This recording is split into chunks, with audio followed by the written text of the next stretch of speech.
ಸಮಸ್ತ ವೀಕ್ಷಕರಿಗೆ ನಮಸ್ಕಾರ. ಗದಗ ಜಿಲ್ಲೆ ಗಜೇಂದ್ರಗಡ ತಾಲೂಕಾ ನರೇಗಲ್ಲ ಪಟ್ಟಣದ ಶ್ರೀ ಅನ್ನದಾನೇಶ್ವರ ಪದವಿ ಪೂರ್ವ ಮಹಾವಿದ್ಯಾಲಯದಲ್ಲಿ ನರೇಗಲ್ಲಿನ ಬೀಚಿ ಬಳಗದಿಂದ ಹಮ್ಮಿಕೊಂಡಿದ್ದ ವಿದ್ಯಾರ್ಥಿ ಪ್ರೇರಣಾ ಶಿಬಿರವನ್ನು ರೋಣ ಪುರಸಭೆ ಮಾಜಿ ಉಪಾಧ್ಯಕ್ಷ ಮಿಥುನ ಜಿ ಪಾಟೀಲ ಉದ್ಘಾಟಿಸಿದರು. ಈ ಸಂದರ್ಭದಲ್ಲಿ ವಿದ್ಯಾರ್ಥಿಗಳನ್ನುದ್ದೇಶಿಸಿ ಪ್ರೇರಣಾ ನುಡಿಯನ್ನು ಕರ್ನಾಟಕದ ಸಿಂಗಂ ದಕ್ಷ ಪೊಲೀಸ್ ಅಧಿಕಾರಿ ರವಿ ಡಿ ಚೆನ್ನಣ್ಣವರ ಅರ್ಪಿಸಿದರು.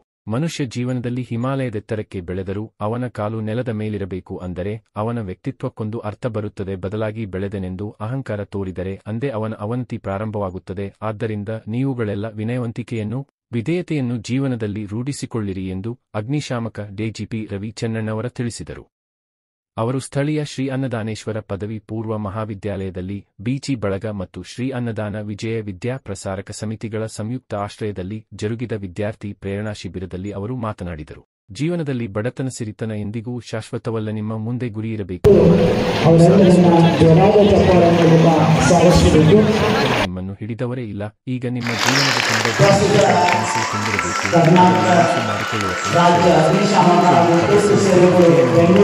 ನಿಮಗೆ ಯಶಸ್ಸು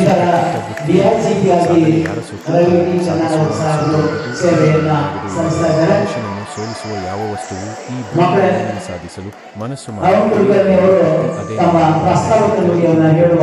ಸಮಾಜದಲ್ಲಿನ ಎಲ್ಲರಿಂದ ಕಲಿಯಿರಿ. ನಿಮ್ಮೊಳಗೆ ನೀವು ಸೋಲನ್ನು ಒಪ್ಪಿಕೊಳ್ಳದ ಹೊರತು ಯಾರೂ ನಿಮ್ಮನ್ನು ಸೋಲಿಸಲಾರರು ಎಂಬುದನ್ನು ನೆನಪಿನಲ್ಲಿಡಿ. ಮಾಡುವ ಕೆಲಸದಲ್ಲಿ ಯಾವುದೂ ಕನಿಷ್ಠ ಶ್ರೇಷ್ಠವೆಂಬುದಿಲ್ಲ. ಮಾಡುವುದನ್ನು ಮಾತ್ರ ಅತ್ಯಂತ ಶ್ರದ್ಧೆಯಿಂದ ಮಾಡಿದರೆ ನೀವು ಯಶಸ್ಸಿನ ತುತ್ತ ತುದಿಯಲ್ಲಿರುತ್ತೀರಿ ಎಂದು ರವಿ ಚೆನ್ನಣ್ಣವರ ಹೇಳಿದರು.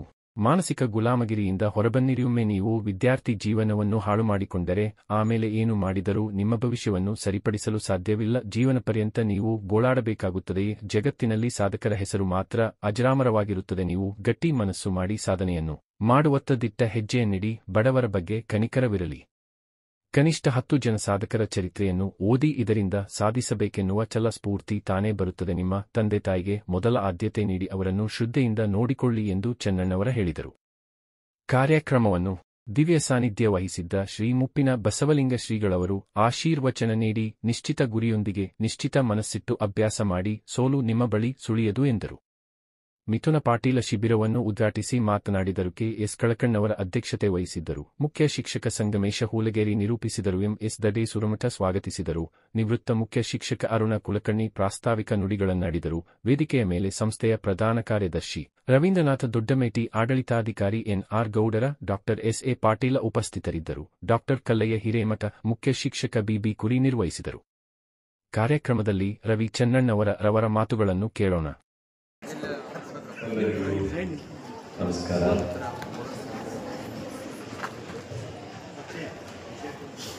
ಬೀಚಿ ಬಳಗ ಹಾಗೂ ಶ್ರೀ ಅನ್ನದಾನ ವಿಜಯ ವಿದ್ಯಾ ಪ್ರಸಾರಕ ಸಮಿತಿ ನರೇಗಲ್ ಇವರುಗಳ ಸಂಯುಕ್ತ ಆಶ್ರಯದಲ್ಲಿ ಇವತ್ತಿನ ಈ ಕಾರ್ಯಕ್ರಮದ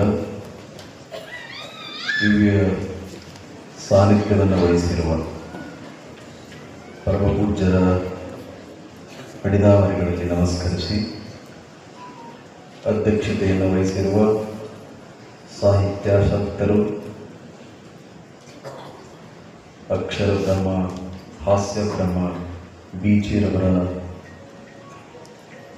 ಸಾಹಿತ್ಯದ ಮೂಲಕ ಜನಸಾಮಾನ್ಯರ ಬದುಕು ಒಳಿತಾಗಲಿ ಎಂದು ಶ್ರಮಿಸ್ತಾ ಇರತಕ್ಕಂಥ ಶ್ರೀ ಕೆ.ಎಸ್. ಕಳಕಣ್ಣವರವರೇ, ಉದ್ಘಾಟಕರಾಗಿ ವೇದಿಕೆ ಮೇಲೆ ಆಸೀನರಾಗಿರುವ ಯುವ ತರುಣರು, ಹಿರಿಯರೂ ಆದ ಶ್ರೀ ಮಿಥುನ್ ಪಾಟೀಲ್ ಸರ್ ಅವರೇ, ಉಪಸ್ಥಿತರಿರುವ ನ್ಯಾಯವಾದಿಗಳು, ಹಿರಿಯರೂ ಆದ ಶ್ರೀ ರವೀಂದ್ರನಾಥ್ ದೊಡ್ಡಮೇಟಿ ಸರ್ ಅವರೇ, ಎನ್.ಆರ್. ಗೌಡರ್ ಸರ್ ಅವರೇ, ಎಸ್.ಎ.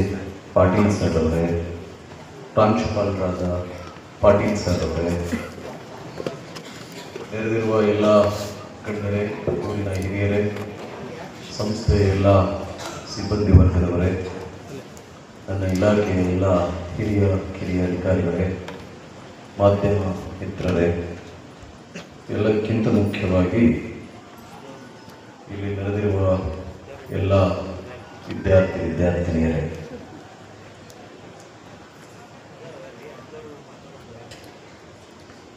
ನಾನು ಇಡೀ ರಾಜ್ಯವನ್ನು ಸುತ್ತಿರುವೆ.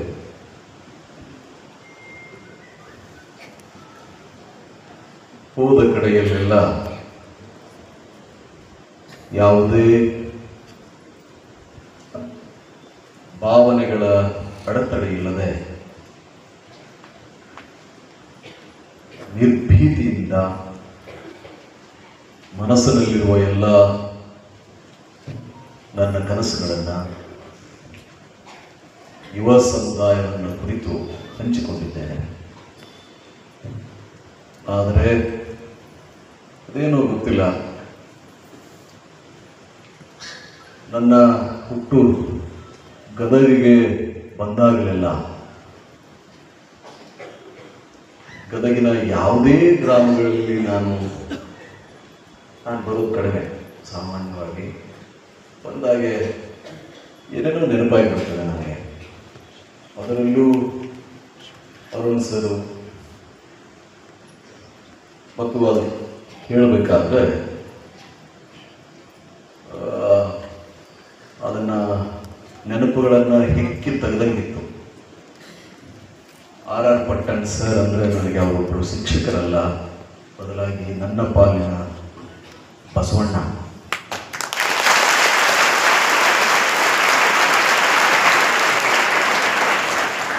ಒಂದು ವೇಳೆ ನನ್ನ ಬದುಕಿನಲ್ಲಿ ಪ್ರಾಥಮಿಕ ಹಂತದಲ್ಲಿ ಜಿ ಚೌಡಿ ಟೀಚರ್ ನನಗೆ ಪಾಠ ಮಾಡದೆ ಹೋಗಿದ್ರೆ, ರವೀಂದ್ರ ಆರ್ ಪಟ್ಟಣ್ ಸರ್ ನನ್ನನ್ನು ವಾಪಸ್ ತೆಗೆದುಕೊಂಡು ಬಂದು ಡ್ರಾಪ್ ಔಟ್ ಆಗಿರೋ ನನ್ನನ್ನು ಅಡ್ಮಿಷನ್ ಮಾಡಿಸದೆ ಹೋಗಿದ್ರೆ, ಸರ್ ಓದಿದ ಎಲ್ಲ ಶಿಕ್ಷಕರು ನನಗೆ ಅಕ್ಷರ ಕಲಿಸುವುದರ ಜೊತೆಗೆ ಅನ್ನ ಹಾಕಿ ಬಟ್ಟೆ ಕೊಡದೆ ಹೋಗಿದ್ರೆ, ಆಶ್ರಯ ಕೊಡದೆ ಹೋಗಿದ್ರೆ, PUC ನಾನು ರೆಡ್ಡಿ ಕಾಲೇಜಲ್ಲಿ ಓದಬೇಕಾದ್ರೆ RS ಪಾಟೀಲ್ ಸರ್ ಅಡ್ಮಿಷನ್ ಬೇಡ ಅಂತ ಹೇಳಿ ಕನಕದಾಸ ಶಿಕ್ಷಣ ಸಂಸ್ಥೆಗೆ ಅಡ್ಮಿಷನ್ ಮಾಡಿಸ್ಲಿಕ್ಕೆ ಹೋಗ್ಬಿಟ್ಟಿದ್ದೆ. ಆಲ್ರೆಡಿ ವಾಪಸ್ ತಗೊಂಬಂದು ನನ್ನ ಅಡ್ಮಿಷನ್ ಮಾಡಿಸಿ ಮನೆಯಲ್ಲಿ ಇಟ್ಕೊಂಡು ಕೆಲಸ ಕೊಟ್ಟು ನನಗೆ ಪಾಠ ಮಾಡದೆ ಹೋಗಿದ್ರೆ, ಬಹಳ ರೋಷಾವೇಶದಿಂದ ಕೂಡಿದ ನನ್ನನ್ನು ವ್ಯವಸ್ಥೆ ವಿರುದ್ಧ ಬಹಳಷ್ಟು ಅಸಮಾಧಾನವನ್ನ ಹೊಂದಿದ್ದ ಆ 16, 17, 18 ವರ್ಷದ ರವಿಯನ್ನ ರಾಮಕೃಷ್ಣ ಆಶ್ರಮದ ಸ್ವಾಮಿ ನಿರ್ಭಯಾನಂದ ಸರಸ್ವತಿಗಳು ತಿದ್ದದೇ ಹೋಗಿದ್ರೆ ನನ್ನಲ್ಲಿರುವ ಎಲ್ಲ ಶಕ್ತಿಯನ್ನ ಸಕಾರಾತ್ಮಕವಾಗಿ ಅಧ್ಯಯನದ ಕಡೆ ತಿರುಗಿಸದೆ ಹೋಗಿದ್ರೆ, ಚಾಲನೆಯನ್ನ ಮಾಡದೇ ಹೋಗಿದ್ರೆ, ಕುವೆಂಪು ಸಾಹಿತ್ಯವನ್ನು ನಾನು ಓದದೇ ಹೋಗಿದ್ರೆ, ವಿವೇಕಾನಂದರನ್ನ ನಾನು ಓದದೇ ಹೋಗಿದ್ರೆ, ಅಣ್ಣ ಬಸವಣ್ಣನ ವಚನಗಳು ನನ್ನ ಮೇಲೆ ಪ್ರಭಾವವನ್ನು ಬೀರದೇ ಹೋಗಿದ್ರೆ, ಬುದ್ಧನ ಮಾರ್ಗ, ಬಾಬಾ ಸಾಹೇಬರ ಹೋರಾಟದ ಕಿಚ್ಚು, ಆ ಅಕ್ಷರಗಳು ನನ್ನ ಎದೆಗೆ ಬಿದ್ದು ಮೊಳಕೆ ಒಡೆದೇ ಹೋಗಿದ್ರೆ, ಬಹುಶಃ ನಾನಿವತ್ತಿಲ್ಲಿ ನಿಲ್ತಾನೇ ಇರ್ತಿರ್ಲಿಲ್ಲ. ನಾನಿವತ್ತೇನಾಗಿದ್ದೀನೋ ಅದು ಯಾವುದೂ ಆಗ್ತಾನೇ ಇರಲಿಲ್ಲ. ಇದಕ್ಕೆಲ್ಲಕ್ಕೂ ಕಾರಣ ನನಗೆ ಪಾಠ ಮಾಡಿದ ಆ ಎಲ್ಲ ಗುರುಗಳು.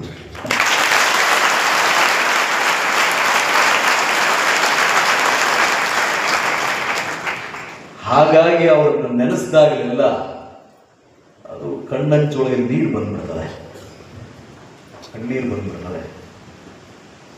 ನಾನು ಅಳೋದು ಬಹಳ ಕಡಿಮೆ. ಕಣ್ಣೀರು ನನಗೆ ಬರ್ತಾ ಇದೆ ಅಂತಂದ್ರೆ ಬಹಳ ದೊಡ್ಡ ಕಾರಣ ಇರಬೇಕು. ಹಾಗಾಗಿ ಅದಕ್ಕೆ ಸೇರಿಸಿ ಉಪಮೇಯ ಅಲಂಕಾರಗಳನ್ನೆಲ್ಲ ಸೇರಿಸಿ ಅದಕ್ಕೆ ಇಷ್ಟಿದ್ದದ್ದನ್ನ ಇಷ್ಟು ದೊಡ್ಡದು ಮಾಡಿ ಅತಿಮಾನುಷ ಶಕ್ತಿಗಳನ್ನೆಲ್ಲ ನಮಗೆ ಆರೋಪಣೆ ಮಾಡಿ ನಾನು ತುಂಬಾ ಸಾಮಾನ್ಯ, ಅತೀ ಸಾಮಾನ್ಯರಲ್ಲಿ ಸಾಮಾನ್ಯ ಅಂತಹ ವ್ಯಕ್ತಿಯನ್ನ ಅಸಾಮಾನ್ಯ ರೂಪದಲ್ಲಿ ಬಿಂಬಿಸಿದ ತಕ್ಷಣವೇ ನನಗೆ ಭಯ ಆರಂಭ ಆಗಿರ್ತದೆ. ನಾನು ಇವನೇನಾ, ಅವ್ರು ಏನು ಹೇಳ್ತಿದ್ದಾರೆ ಆ ವ್ಯಕ್ತಿನ ನಾನು, ಹಾಗಿದ್ದೀನ ನಾನು, ಅಥವಾ ನನ್ನನ್ನ ತನ್ನವರು ತಮ್ಮೊಳಗೊಬ್ಬ ಅಂದ್ಕೊಂಡ ಈ ಜನರ ನಿರೀಕ್ಷೆನ ಇದು. ನಾನು ಹೀಗಿರ್ಬೇಕು ಅಂತ, ನನ್ನನ್ನ ನೋಡಿ ಏನೋ ಇದೆ ಅನ್ಕೊಳ್ತಕ್ಕಂಥ ಈ ಜನರೆಲ್ಲ ನಾನು ಹೀಗಿರ್ಬೇಕು ಅಂತ ಭಾವಿಸ್ತಾರಾ, ನಾನು ಹಾಗಿದ್ದೀನ ಅಂತಕ್ಕಂಥ ನೈತಿಕ ಪ್ರಶ್ನೆ ನನ್ನನ್ನು ಪ್ರತಿ ಸಾರಿ ಕಾಡುತ್ತೆ. ಸ್ಟೇಜಲ್ಲಿ ಕೂತಾಗ ಅರುಣ್ ಸರ್ ಹೇಳಬೇಕಾದ್ರೆ ಅಂತಹದ್ದೇ ನಾನು ಕಾಡ್ತಾ ಇತ್ತು. ಮನುಷ್ಯ ಎಷ್ಟೇ ದೊಡ್ಡವನಾಗಿ ಹಿಮಾಲಯದ ಎತ್ತರಕ್ಕೆ ಬೆಳೆದ್ರೂ ನಮ್ಮ ಕಾಲುಗಳು ಭೂಮಿ ಮೇಲೆ ಇರಬೇಕು. ನಾವೇನಾದ್ರೂ ಮಾಡ್ತೀವಂದ್ರೆ ಯಾವ ಗಿಡದ ತಪ್ಪಲ ನಾವೆಲ್ಲ. ಈ ಭೂಮಿ ಮೇಲೆ 1,25,000 ಮಹಾನ್ ಪುರುಷರು ಬಂದು ಹೋಗಿದ್ದಾರೆ. ಮನುಷ್ಯನ ಬದುಕು ಹುಟ್ಟಿದಾಗಿನಿಂದ ಅಮೀಬಾದಿಂದ ಏನು 5 ದಶಲಕ್ಷದ ವರ್ಷದ ಹಿಂದೆ ಭೂಮಿ ಮೇಲೆ ಜೀವದ ಅಂಕುರ ಆಯಿತೋ, ಅಮೀಬಾದಿಂದ ಆರಂಭ ಆದಮೇಲೆ ಮಾನವನ ವಿಕಾಸ ಆದಮೇಲೆ ಅಗ್ನಿಯ ಆವಿಷ್ಕಾರ ಆದಮೇಲೆ ಚಕ್ರದ ಆವಿಷ್ಕಾರ ಆದಮೇಲೆ ಕಾಡು ಮನುಷ್ಯ ಬೇಟೆಯನ್ನು ನಿಲ್ಲಿಸಿದ ಮೇಲೆ ಸಂಸ್ಥಾನಗಳು ಹುಟ್ಟಿಕೊಂಡ ಮೇಲೆ ರಾಜಪ್ರಭುತ್ವಗಳು ಬಂದ ಮೇಲೆ ಸಾಮ್ರಾಜ್ಯಗಳು ಉದಯಿಸಿ ಅಳಿದ ಮೇಲೆ ಇದೆಲ್ಲ ಇವತ್ತೇನು ಬಂದು ನಿಂತಿದೀವಲ್ಲ, ಇಲ್ಲಿವರೆಗೆ 1,25,000 ಮಹಾನ್ ಪುರುಷರು ಭಗವಂತನೇ ಚರ್ಮದೇಹಧಾರಿಯಾಗಿ ಭೂಮಿ ಮೇಲೆ ನಮ್ಮೊಳಗೊಬ್ಬನಾಗಿ ಬಂದು ನಡೆದು ಬದುಕಂದ್ರೆ ಹೀಗೆ ಅಂತ ಹೇಳಿಕೊಟ್ಟು ಹೋದವರ ಸಂಖ್ಯೆ 1,25,000. ಅದರಲ್ಲಿ ಮಹಾನ್ ಪುರುಷರಲ್ಲಿ ಮಹಾನ್ ವ್ಯಕ್ತಿಗಳು ನಮ್ಮೊಳಗಿದ್ದಾರೆ. ಅವರೆಲ್ಲ ನೋಡಿದರೆ ನಾವು ಯಾವ ಗಿಡದ ತಪ್ಪಲ ಏನೂ ಅಲ್ಲ. ನಾವು ಒಂದು ವೇಳೆ ಹಾಗೇನಾದ್ರೂ ನಾವು ಅನ್ಕೊಂಡ್ವಿ ಅಂದ್ರೆ ಅವತ್ತೇ ನಮ್ಮ ಅವಸಾನ, ನಮ್ಮ ಅಧಪತನ ಆರಂಭ ಆಯಿತು ಅಂತ. ಎನಗಿಂತ ಕಿರಿಯರಿಲ್ಲ, ಶಿವಭಕ್ತರಿಗಿಂತ ಹಿರಿಯರಿಲ್ಲ. ಮನುಷ್ಯನ ಇಡೀ ಬದುಕಿನ ಬದಲಾವಣೆಗೆ ಬಹುದೊಡ್ಡ ಒಂದು ವಾಕ್ಯ ಇದೆ. ಗೃಹಸ್ಥ ಶ್ರೇಷ್ಠ. ಇಡೀ ಮನುಷ್ಯನ ಬದುಕು ನಡೆಯೋದು ಗೃಹಸ್ಥರಿಂದ. ಸಂಸಾರ, ಮದುವೆ ಮಾಡಿ ಮಕ್ಕಳು ಮಾಡಿಕೊಂಡು ವ್ಯಾಪಾರ, ಉದ್ಯೋಗ, ಕೃಷಿ ಮತ್ತೊಂದು ಮಾಡ್ಕೊಂಡು ಬದುಕ್ತಾರಲ್ಲ, ಅವರೆಲ್ಲ ಇಡೀ ಸಂಸಾರದ ವಿಕಾಸಕ್ಕೆ, ಅಭಿವೃದ್ಧಿಗೆ ಕಾರಣ. ಸನ್ಯಾಸ ಯಾರು? ಗೃಹಸ್ಥ ಜ್ಯೇಷ್ಠ. ಆದರೆ ಸನ್ಯಾಸಿ ಶ್ರೇಷ್ಠ. ಪರಮ ಪೂಜ್ಯರು 1943ರಲ್ಲಿ ಒಂದು ಸಂಸ್ಥೆಯನ್ನು ಸ್ಥಾಪಿಸಿ 28 ಸಂಸ್ಥೆಗಳ ಮೂಲಕ ಈ ಭಾಗದ ರಾಜ್ಯದ 10ಕ್ಕೂ ಹೆಚ್ಚು ಜನಪ್ರದೇಶದ ಎಲ್ಲ ಜನರಿಗೆ ಅನ್ನದಾಸೋಹದ ಜೊತೆಗೆ, ಅನ್ನದಾನದ ಜೊತೆಗೆ ಅಕ್ಷರದ ದಾನ, ಅಕ್ಷರ ದಾಸೋಹ, ಆ ಮೂಲಕ ಮನುಷ್ಯನ ಆ ಕಗ್ಗತ್ತಿನ ಮನಸ್ಸಿನಲ್ಲಿ ಅಕ್ಷರದ ದೀಪ ಹಚ್ಚತಕ್ಕಂಥ ಕೆಲಸ. ಹಾಗಾಗಿ ಆ ಮಹಾನ್ ಪುರುಷರ ಮಧ್ಯೆ ನಾವು ಬದುಕೋದೇ ನಮ್ಮ ಸುದೈವ. ಹಾಗೆ ಬದುಕುತ್ತಿರುವವನು ನಾನು. ಹಾಗಾಗಿ ಆ ಹೊಗಳಿಕೆ ಅವೆಲ್ಲ ನಾನಲ್ಲ, ಅವರು ಹೊಗಳಿಕೆಲ್ಲ ನಾನಲ್ಲ. ನನಗೂ 2 ಕಣ್ಣಿದೆ, 2 ಕಿವಿಯಿದೆ, ಒಂದೇ ತಲೆ ಇದೆ, 2 ಕೈ ಇದೆ, 2 ಕಾಲಿದೆ. ನಾನು ಮಿಡಲ್ ಈಸ್ಟಿಂದ ಬಂದಿಲ್ಲ, ಯುರೋಪ್ ಖಂಡದಿಂದ ಈ ಬಣ್ಣ ಹೊತ್ಕೊಂಡು ಬಂದಿಲ್ಲ. ತೆಳುವಾದ ನವಿರಾದ ದುಂಡು ಮುಖದ 5 ಅಡಿ 6 ಅಂಗುಲದ ವ್ಯಕ್ತಿ ನಾನಲ್ಲ. ನಾನು ಇದೇ ಜಿಲ್ಲೆಯವನು, ನಾನು ಇದೇ ನೀಲ್ಗುಂದದವನು, ನಿಮ್ಮ ಥರನೇ ಇದ್ದವನು, ನಿಮ್ಮ ಥರನೇ ಓದಿದವನು. ಹಾಗಾಗಿ ನನ್ನಲ್ಲಿ ಯಾವುದೇ ಅತಿಮಾನುಷ ಶಕ್ತಿಗಳಿಲ್ಲ. ನಿಮಗೆಲ್ಲ ಇವಾಗ ಏನು ಆಸೆ ಕನಸುಗಳನ್ನು ಕಾಡ್ತಾ ಇದೆಯೋ ಅದೇ ಆಸೆ ಕನಸುಗಳು ನನಗೂ ಇತ್ತು. ಇವಾಗ ಏನು ನೀವೆಲ್ಲ ಈ ಊರಲ್ಲಿ ಬಿಸಿಲು ಮಳೆ ನೋಡ್ಕೊಂಡು ಕಳೆ ತೆಗೆದು ಶೇಂಗಾ ಕಿತ್ತು, ಹತ್ತಿ ಬಿಡಿಸಿ, ಮೆಣಸಿನ್ಕಾಯಿ ಬಿಡಿಸಿ, ಉಳ್ಳಾಗಡ್ಡಿ ಕಿತ್ತು ತಗೊಂಡ್ಬಂದು ಅದನ್ನು ಹಾಗೆ ಇಲ್ಲ ಕಣದಾಗ ಹಾಕಿ ಕೆಲಸ ಮಾಡಿ, ಅಪ್ಪ ಅವರು ಕಸ ಮುಸುರಿ ತಿಕ್ಕಿ, ಸಾಯಂಕಾಲ ಶಾಲೆಯಿಂದ ಹೋದ ಮೇಲೆ ಎಲ್ಲ ಕೆಲಸ ಮಾಡಿ ಮಾಡ್ತಿರಲ್ಲ, ಅದೇ ಕೆಲಸ ಕಾರ್ಯಗಳನ್ನೆಲ್ಲ ನಾನು ಮಾಡಿದ್ದೇನೆ. ಇವಾಗೇನಾದರೂ ನನಗೆ ಅವಾಗ ಬಹಳ ಹೊಗಳಿಕೆಗಳಲ್ಲಿ ಕೇಳಿದಾಗ ವಾಪಸ್ ಹೋಗಿ ಅದನ್ನ ಮಾಡ್ತೀನಿ, ಅಂದ್ರೆ ಕನ್ಫರ್ಮ್ ಮಾಡ್ಕೊಳಕ್ಕೆ. ರವಿ ಅವ್ರು ಏನೇನ ಹೇಳ್ತಾರಂತ ನಂಬಬೇಡ, ನಿಂದ ಆ್ಯಕ್ಚುಲಿ ನೀ ಹಿಂಗ ಇದ್ದೀನಿ ತಮ್ಮ ಅಂತ ಹೇಳಿ ಒಂದು ಬಟ್ಟೆ ಇಟ್ಟಿದ್ದೀನಿ. ಇದಕ್ಕೆ ಬಂದಾಗೆಲ್ಲ ಸೀಕ್ರೆಟ್ ಹೇಳಿ ಹೋಗ್ತೀನಿ. ನನ್ನ ರೂಮಲ್ಲಿ ಬಟ್ಟೆ ಇಟ್ಟಿದ್ದೀನಿ, ಹಳೇ ಬಟ್ಟೆ. ಸೆಕೆಂಡ್ PUC ಇದ್ದಾಗ ಇತ್ತಲ್ಲ ವೀರೇಶ್, ಅದು ಹೋಟೆಲಲ್ಲಿ ನಾನು ಕೆಲಸ ಮಾಡಬೇಕಾದ್ರೆ ನಮ್ಮ ಸಾಹುಕಾರ ಕೊಟ್ಟಿದ್ರು. ನಮ್ಮ ಸಾಹುಕಾರ ಇನ್ನೂ ಅದಾರ, ಚಂದ ಹೋಗಿ ನಿಮ್ಮ ವೆಂಕಟೇಶ್ ಟಾಕೀಸ್ ಹೋಗ್ಬೇಕಾದ್ರೆ ಬಲಗಡೆ ಹೋಗಿರ್ತಾರೆ, ಶಾಂತಲಾ ಬಾಂಡ್ ನನ್ನದಾತ್ರ. ಆ ಸಾಹುಕಾರ ನನಗೆ ನೋಡಿ ಒಂದು ಪ್ಯಾಂಟ್ ಒಂದು ಶರ್ಟ್ ಕೊಟ್ಟಿದ್ದರು. ಆ ಪ್ಯಾಂಟ್ ಶರ್ಟ್ನಾಗನ ಕೆಲಸ ಮಾಡ್ತಿದ್ದೆ ನಾನು. ಭಾಳ ಖುಷಿ ಆದ, ಭಾಳ ದುಃಖ ಆದ, ಭಾಳ ಹೊಗಳಿಕೆಗಳು ಬಂದ್ರೆ ಕನ್ನಡಿ ಮುಂದೆ ವಾಪಸ್ ಅಡ್ರೆಸ್ ಹಾಕೊಂಡು ನಾವು ಸರಿ ನೋಡ್ತೇವೆ.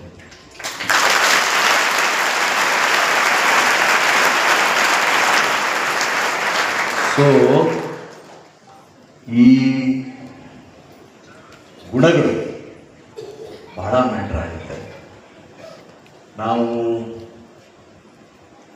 ನಮ್ಮ ಹಿಂದೆ ಈಗೇನು ನೀವೆಲ್ಲ ಓದ್ತಾ ಇದ್ದೀರಾ, ಪ್ರಾಥಮಿಕ ಹಂತದಲ್ಲಿ ನಿಮಗೇನು ಪಠ್ಯ ಪುಸ್ತಕ ಇಟ್ಟಾರಲ್ಲ, ಕನ್ನಡ, ಇಂಗ್ಲೀಷ್, ಹಿಂದಿ, ವಿಜ್ಞಾನ, ಗಣಿತ, ಸಮಾಜ, PUC science, PUC commerce, PUC arts, BSc, B.Ed, ಈ ಎಲ್ಲ ಪಠ್ಯ ಏನಿದೆ, ಸಿಲೆಬಸ್ ಏನಿದೆ, ಆ ಸಿಲೆಬಸ್ಗೆ ಪಠ್ಯ ಪುಸ್ತಕ ರಚನಾ ಸಮಿತಿ ಅಂತ ರಾಜ್ಯ ಮಟ್ಟದಲ್ಲಿ ಒಂದಿರುತ್ತೆ, ರಾಷ್ಟ್ರ ಮಟ್ಟದಲ್ಲಿ ಇರುತ್ತೆ.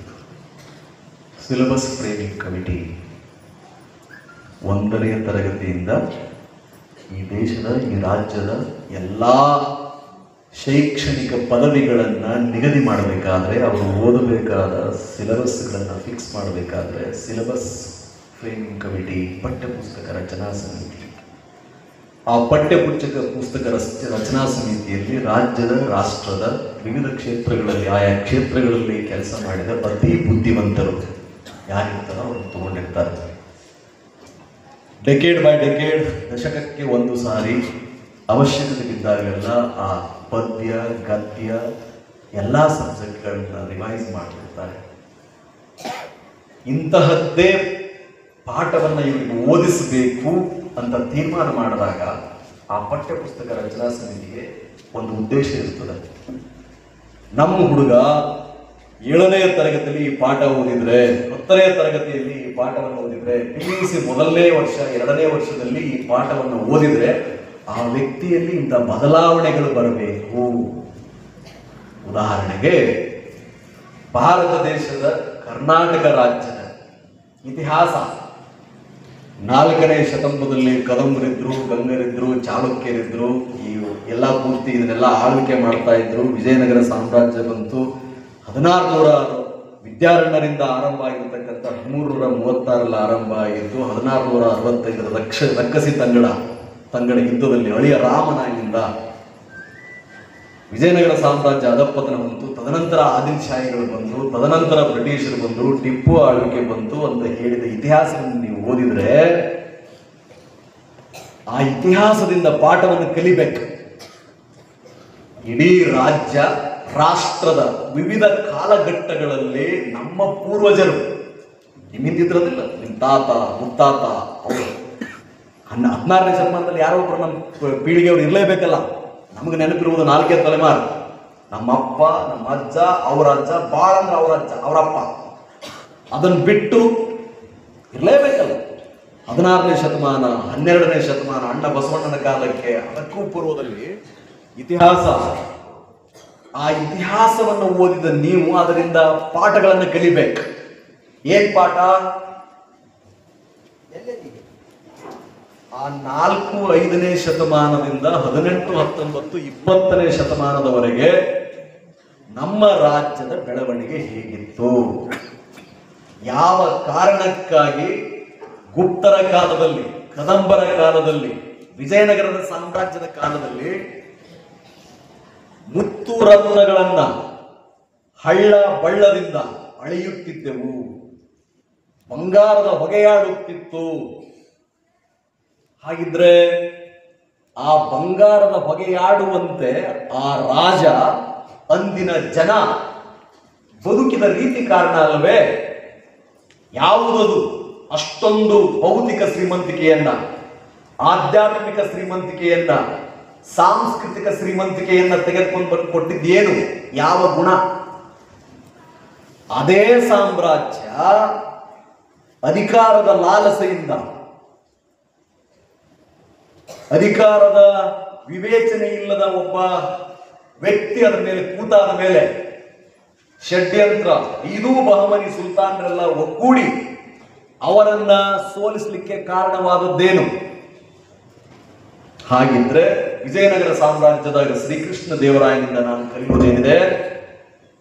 ಹೊಯ್ಸಳ ಸಾಮ್ರಾಜ್ಯ ಒಬ್ಬ ಗುರುವಿನ ಬಲದಿಂದ ಒಬ್ಬ ಸಾಮಾನ್ಯ ಸ್ಥಳ, ಇಂದಿನ ಚಿಕ್ಕಮಗಳೂರು ಜಿಲ್ಲೆಯ ಅಂಗಡಿ ಗ್ರಾಮದಲ್ಲಿ, ಮೈಥಾಲಜಿ ಪುರಾಣನೇ ಆಗಿರಲಿ ಇನ್ನೊಂದೇ ಆಗಿರಲಿ, ಆ ಸಿಂಹವನ್ನ ಕೊಂದು ಸಾಮ್ರಾಜ್ಯವನ್ನ ಸಾಮಾನ್ಯ ಮನುಷ್ಯ ನಿರ್ಮಾಣ ಮಾಡಿದ. ಅವನಲ್ಲಿದ್ದ ಶಕ್ತಿ ಏನು? ಸ್ಥಳ ಸಾಮಾನ್ಯನಿಂದ ಸಾಮ್ರಾಟನಾಗಲಿಕ್ಕೆ ಯಾವ ಗುಣಗಳು ಕಾರಣವಾಯಿತು? ಗುರುವಿನ ದಯೆಯೇ ಅಥವಾ ಅದೇ ರೀತಿಯಾಗಿ ಹಕ್ಕ ಬುಕ್ಕನ ನಮ್ಮ ಕಂಪಿಲರಾಯನ ಅಕ್ಕನ ಮಕ್ಕಳು ಗಂಡುಗಲಿ ಕುಮಾರರಾಮ ಹೆಸರು ಕೇಳಿದಿರಲ್ಲ, ಪರನಾರಿ ಸಹೋದರ, ಅವರ ತಂದೆ ಕಂಪಿಲರಾಯ. ಇಡೀ ದೇಶದಲ್ಲೇ ಯಾವ ರಾಜನಿಗೂ ಗುಡಿಗಳಿಲ್ಲ, ದೇವಸ್ಥಾನಗಳಿಲ್ಲ. ಗಂಡುಗಲಿ ಕುಮಾರರಾಮನಿಗಿಲ್ಲ. ಜನಪದ ಕಥೆಗಳಿದೆ. ಅಷ್ಟು ಸಾರಿ ದಕ್ಷಿಣದ ಮೇಲೆ ಬಂದಿರತಕ್ಕಂಥ ಮಲ್ಲಿಕಾಫರ್ ಯಾವುದೇ ರಾಜರು ಹಿಮ್ಮೆಟ್ಟಿಸದಿದ್ದಾಗ 10ಕ್ಕೂ ಹೆಚ್ಚು ಬಾರಿ ಹಿಮ್ಮೆಟ್ಟಿಸಿದ ನಾಯಕ ದೊರೆ ಗಂಡುಗಲಿ ಕುಮಾರರಾಮ. ಪರನಾರಿ ಸಹೋದರ, ಅವರ ತಂದೆ ಕಂಪಿಲರಾಯ, ಅವನ ಅಕ್ಕನ ಮಕ್ಕಳು ಹಕ್ಕ ಬುಕ್ಕರು ವಿದ್ಯಾರಣ್ಯ ಗುರುವಿನ ಸಹಾಯದಿಂದ ಒಂದು ಬೃಹತ್ತಾದ ಸಾಮ್ರಾಜ್ಯವನ್ನ ಕಟ್ಟಿದರಲ್ಲ. ಹಾಗಿದ್ರೆ ಆ ಸೈನಿಕರಲ್ಲಿದ್ದ ತೇಜಸ್ ಎಂತಹದ್ದು? ಅವರು ನಮ್ಮ ಮೂಲ ಪುರುಷರು ತಾನೆ. ಇತಿಹಾಸವನ್ನ ಓದುವ ನಮ್ಮಿಂದ ನಮ್ಮ ನಾಡುವ ಈ ಎಲ್ಲಾ ವ್ಯವಸ್ಥೆ, ಆ ಪಠ್ಯ ಪುಸ್ತಕ ರಚನಾ ಸಮಿತಿ ಅಥವಾ ನಿಮಗೆ ಬೋಧನೆ ಮಾಡುವ ಶಿಕ್ಷಕರು ಬಯಸುವ ಬದಲಾವಣೆಯೇ ಇತಿಹಾಸವನ್ನ ಓದಿದ ನಮ್ಮ ವಿದ್ಯಾರ್ಥಿ ಯಾವ ಕಾರಣಕ್ಕಾಗಿ ಒಂದು ಜನಾಂಗ ಏಳಿಗೆಯನ್ನು ಕಂಡಿತು, ಯಾವ ಕಾರಣಗಳಿಂದ ಅಧಪತನವನ್ನು ಹೊಂದಿತು, ಯಾವ ಕೆಲಸ ಕಾರ್ಯಗಳು ಅವರೇನಾಗಿದ್ದರೋ ಹಾಗೆ ಮಾಡಿತ್ತು ಅನ್ನುವುದು ಯು ಹ್ಯಾವ್ ಟು ಇಂಬೈಬ್. ಆ ಗುಣಗಳನ್ನು ಆಯ್ಕೋಬೇಕು, ನಮ್ಮಲ್ಲಿ ಸೇರಿಸ್ಕೋಬೇಕು. ಅವುಗಳನ್ನು ದೆವ್ವ ಮೈಯಲ್ಲಿ ಹೊಕ್ಕ ಹಾಗೆ ಮೈಯಲ್ಲಿ ದೆವ್ವ ಪ್ರವೇಶ ಮಾಡ್ತು, ದೇವರು ಪ್ರವೇಶ ಮಾಡ್ತು ಅಂತ ಹೇಳ್ತಾರಲ್ಲ, ಆ ಹಕ್ಕ ಬುಕ್ಕನ ಅಥವಾ ಸ್ಥಳನ, ಶ್ರೀಕೃಷ್ಣ ದೇವರಾಯನ, ವಿದ್ಯಾರಣ್ಯರ, ಚಾಲುಕ್ಯರ ಆ ಗುಣಗಳು ನಮ್ಮ ಪೂರ್ವಜರು, ಕದಂಬರು, ಕನ್ನಡಿಗರು ಅಂತಕ್ಕಂಥ ಗುಣಗಳು ನಮ್ಮಲ್ಲಿ ಬರಬೇಕು. ಯಾರ್ಯಾರು PUC ಓದ್ತಾ ಇದ್ದೀರಾ, ಇದು ನಿಮಗೆ ಹೋಮ್ವರ್ಕ್. ಇದುವರೆಗೂ ನಾನು ಇತಿಹಾಸ ಓದಿದೆ. ಗದಗು, ನಮ್ಮ ಗದಗು ಕಥಪುರ, ಕುಮಾರವ್ಯಾಸ ನಮ್ಮವನು, ರನ್ನ ಹುಟ್ಟಿದ ಮುದೋಳದಲ್ಲಿ, ಆರಂಕುಶ ಬಿಟ್ಟಡೆ ನೆನಪುದೆನ್ನ ಬನವಾಸಿ ದೇಸಿ ಅಂತ ಹೇಳಿದ ಪಂಪ ಹುಟ್ಟಿದ್ದ ಅಣ್ಣಿಗೇರಿನಲ್ಲಿ ಅಲ್ಲೇ. ಹಾಗಿದ್ರೆ ಕಣ್ಣಿಗೆ ಕಟ್ಟುವಂತೆ ಕರ್ನಾಟಕ ಕಥಾಮಂಜರಿ, ಕರ್ನಾಟಕ ಭಾರತವನ್ನ ಬರೆದಿರ್ತಕ್ಕಂಥ ಆ ವ್ಯಕ್ತಿ ಕೋಳಿವಾಡದಲ್ಲಿ ಹುಟ್ಟಿದ್ದಾನೆ. ಪಂಪ ಆದಿಕವಿ, ಮಹಾಕವಿ ಅಣ್ಣಿಗೇರಿಯಲ್ಲಿ ಹುಟ್ಟಿದ್ದಾನೆ. ಅವರನ್ನು ಏನನ್ನು ವಿಶೇಷತೆ ತೆಗೆದುಕೊಂಡು ಬಂದಿದ್ರು? ಸಾಹಿತ್ಯವನ್ನು ಓದೋರು ಬೀಚಿಯವರು. ಹಾಸ್ಯ ಚಟಾಕಿಯ ಮೂಲಕ ಬದುಕನ್ನು ಕಟ್ಟಿಕೊಡುವುದು. ಅಕ್ಷರವೆಂದರೆ ಅಕ್ಷರವೆಲ್ಲ, ಬದುಕೇ ಅಡಗಿದೆ. ಕಣ್ಣು ತೆರೆದು ನೋಡಿದರೆ ಒಳಗಣ್ಣನ್ನು ತೆರೆಯಬೇಕು. ಬರೀ ನಾವು ಓದುವ ಪುಸ್ತಕ ಅದು ಅಂಕಗಳಿಕೆಗಾಗಿ ಸೀಮಿತ ಆದರೆ ಒಬ್ಬ ರೋಬೋಟ್ ಆಗ್ತಿದ್ದಾನೆ. ರೋಬೋಟ್ ಸತ್ವವಿಲ್ಲದ, ಜೀವವಿಲ್ಲದ, ವಿವೇಚನೆ ಇಲ್ಲದ, ಯಾವುದೇ ಜ್ಞಾನವಿಲ್ಲದ, ಅಳವಡನೆ ಮಾಡಲಾಗದ ಯಂತ್ರ. ದಿನಕ್ಕೆ ಲಕ್ಷ ಗಳಿಸಿದ್ರು ಏನು ಪ್ರಯೋಜನ? ಅಂತ ವಿದ್ಯೆಯನ್ನು ತೆಗೆದುಕೊಂಡು, ಅಂತ ಬುದ್ಧಿಯನ್ನು ತೆಗೆದುಕೊಂಡು, ಉದಾಹರಣೆಗೆ ಪೊಲೀಸ್ ಇಲಾಖೆ topper in the batch, PSI ಅಲ್ಲಿ ಅಥವಾ DYSP ನಲ್ಲಿ IPS ಅಲ್ಲಿ ಫಸ್ಟ್ ರ್ಯಾಂಕ್ ತಗೊಂಡ್ರು, ಕೆಲಸಕ್ಕೆ ಬಂದ್ರು. ಬಂದು ಕೂತಾದ ಮೇಲೆ ಎಲ್ಲ ಸೆಕ್ಷನ್ಗಳನ್ನ ಪಟ ಅಂತ ಹೇಳ್ತಾರೆ, ಎಲ್ಲ ಕರೆಕ್ಟ್ ಮಾಡ್ತಾರೆ. ಒಬ್ಬ ಬಡವ ಒಂದು ಅರ್ಜಿ ತಗೊಂಡ್ಬಿಟ್ಟು, ಸ್ವಾಮಿ ನನಗೆ ಅನ್ಯಾಯ ಆಗಿದೆ, ನ್ಯಾಯ ಕೊಡಿಸಿ ಅಂತ ಕೇಳಿದಾಗ, ಕುಂದ್ರ ನಾಳೆ ಬಾ ಅಂತ ಹೇಳಿದ್ರೆ ಏನು ಪ್ರಯೋಜನ? ಸುಡುಗಾಡು ಸೊಂಟಿ ಸುಡಬೇಕು. Why am telling this? ಇದನ್ನ ಯಾಕೆ ಹೇಳ್ತಾ ಇದ್ದೀನಿ ಅಂದ್ರೆ, ನಾವು ಓದುವ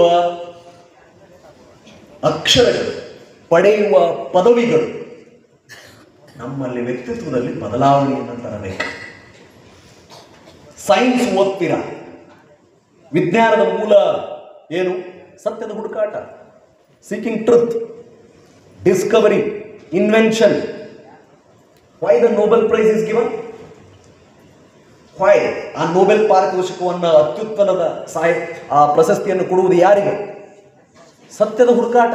ಈಗಾಗಲೇ ವ್ಯವಸ್ಥೆಯಲ್ಲಿ, ಈ ಪ್ರಕೃತಿಯಲ್ಲಿ ಏನೆಲ್ಲ ಇದೆಯೋ ಅದ್ರ ಹಿಂದೆ ಬೀಳ್ತಾರೆ. ಒಬ್ರು ಫಿಸಿಕ್ಸ್ ಹಿಂದೆ ಹೋಗ್ತಾರೆ, ಒಬ್ರು ಕೆಮಿಸ್ಟ್ರಿ ಹಿಂದೆ ಹೋಗ್ತಾರೆ, ಒಬ್ರು ಮ್ಯಾಥಮೆಟಿಕ್ಸ್ ಹಿಂದೆ ಹೋಗ್ತಾರೆ, ಒಬ್ರು ಎನ್ವಿರಾನ್ಮೆಂಟಲ್ ಹೋಗ್ತಾರೆ, ಇನ್ನೊಬ್ರು ಪೀಸ್ ಹಿಂದೆ ಹೋಗ್ತಾರೆ. ಮನುಷ್ಯನ ಜೀವನವನ್ನ ಉನ್ನತೀಕರಿಸಲಿಕ್ಕೆ ಒಂದು ಪ್ರಯತ್ನ ಅದು. ಯಾಕೆ ಕೊಡ್ತಾರೆ ನೊಬೆಲ್?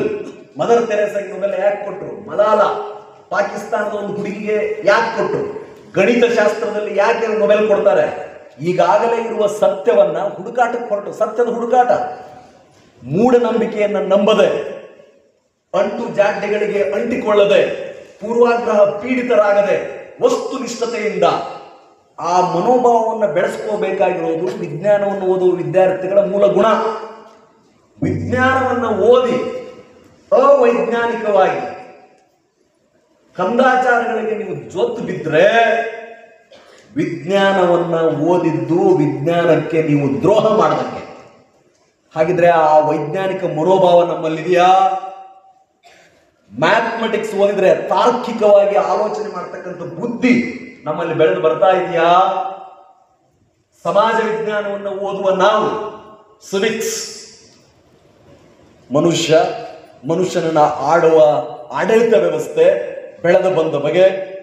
ಮೊದಲು ಟ್ರೈಬಲ್ಸ್ ಎಲ್ಲ ಇರ್ತಿದ್ರು, ಬುಡಕಟ್ಟು ಜನಾಂಗಗಳು ಇರ್ತಿದ್ರು, ಕಾಡು ಮನುಷ್ಯರು ಇರ್ತಿದ್ರು, ತಮ್ಮಲ್ಲೇ ಹೊಡೆದಾಡೋರು. ಯಾರಿಗೂ ಆಸ್ತಿ ಪಾಸ್ತಿಯ ರಕ್ಷಣೆಯ ಗ್ಯಾರಂಟಿ ಇರಲಿಲ್ಲ. ಹಳೆಯ ಸಿನಿಮಾಗಳನ್ನು ನೋಡಿದ್ರೆ ನಿಮ್ಗೆ ಗೊತ್ತಾಗುತ್ತೆ. ಹಳೇದು ಯಾವನೋ ಒಬ್ಬ ರಾಜ, ಅವನದೊಂದು ಸೈನ್ಯ ಇನ್ನೊಂದು ರಾಜನ ಮೇಲೆ ದಾಳಿ ಮಾಡೋದು, ಅವನನ್ನ ಅಸ್ತ್ರಶಸ್ತ್ರಗಳ ಮೂಲಕ ಸೋಲಿಸೋದು, ಕೊಳ್ಳೆ ಹೊಡ್ಕೊಂಡ್ಬಂದ್ಬಿಟ್ಟು ನೀನ್ ನಾಳೆಯಿಂದ ನನ್ನ ಸಾಮಂತ ಅಂತ ಧ್ವಜ ನೆಡೋದು. ಏನು ಪ್ರಧಾನ ಆಗಿತ್ತಲ್ಲಿ? ಶಕ್ತಿ ಪ್ರಧಾನ, ಖಂಡಬಲ.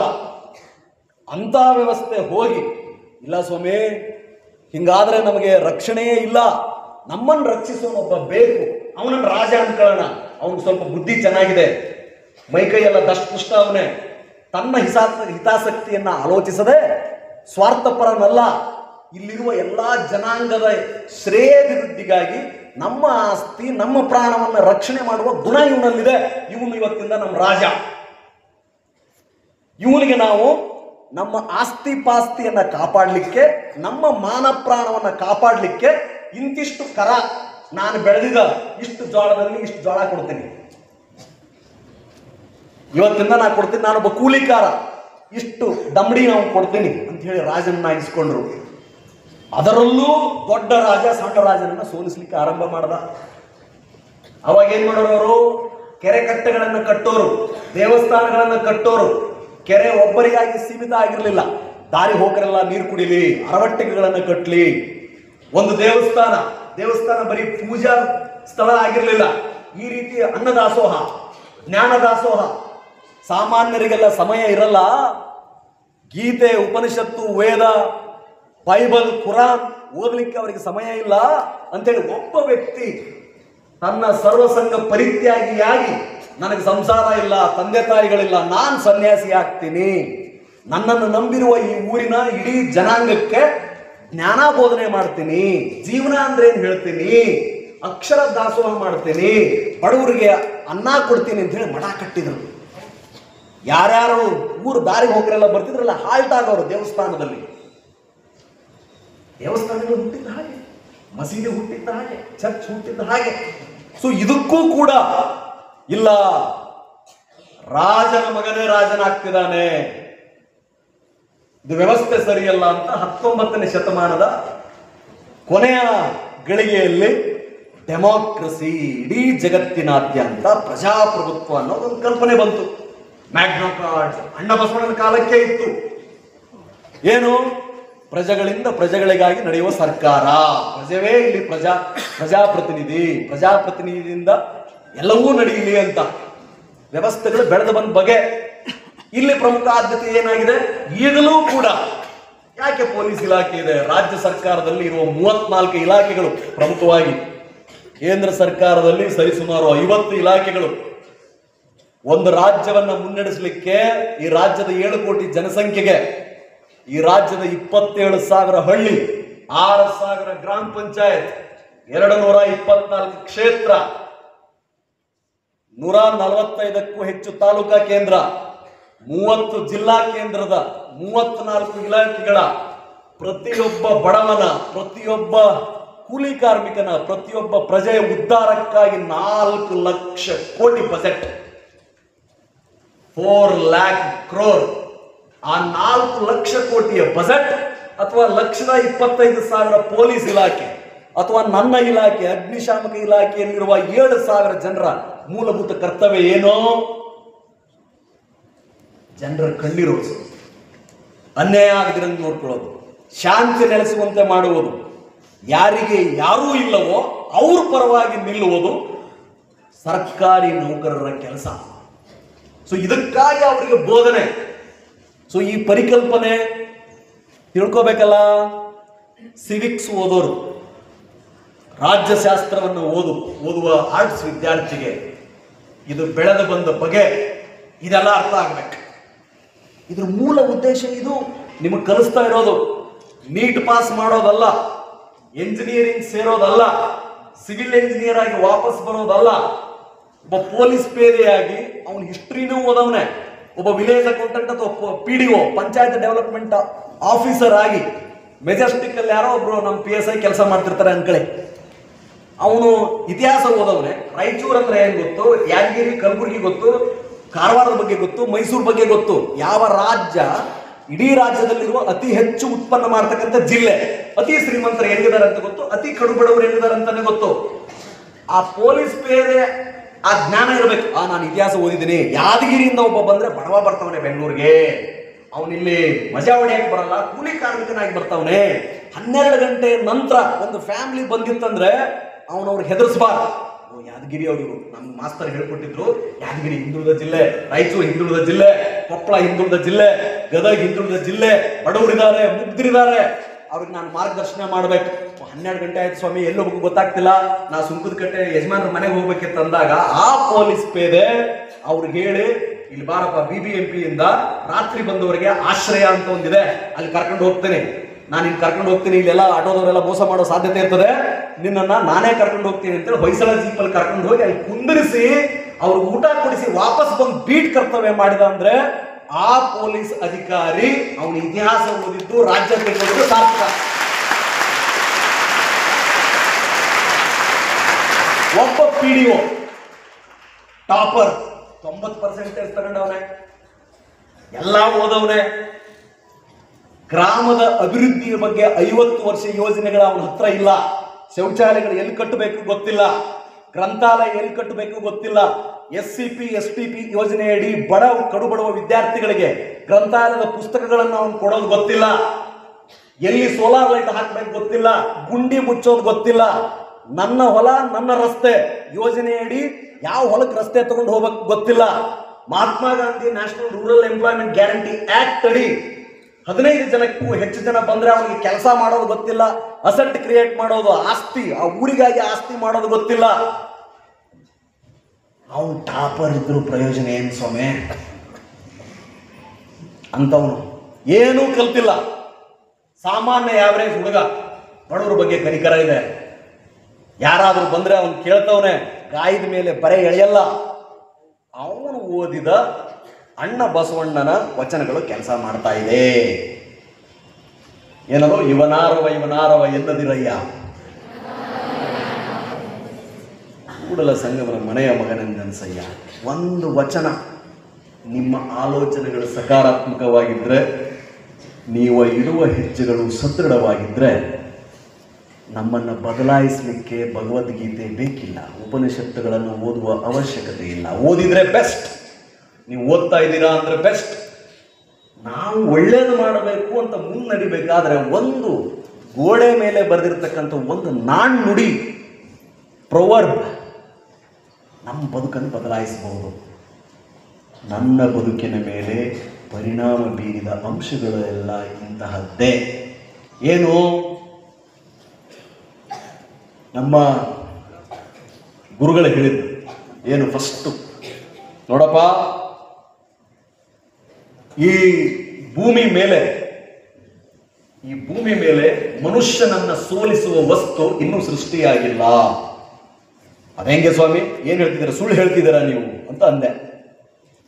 ನಾನು ಹೇಳಿದ್ದಲ್ಲ ಇದು ನಾನು ಹೇಳಿದ್ದಲ್ಲ.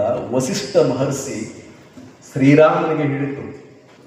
ಶ್ರೀರಾಮಚಂದ್ರನಿಗೆ ಇಬ್ಬರು ಗುರುಗಳು, ನಿಮ್ಗೆ ಗೊತ್ತಿರಲಿ, ಗೊತ್ತಾ ನಿಮಗದು?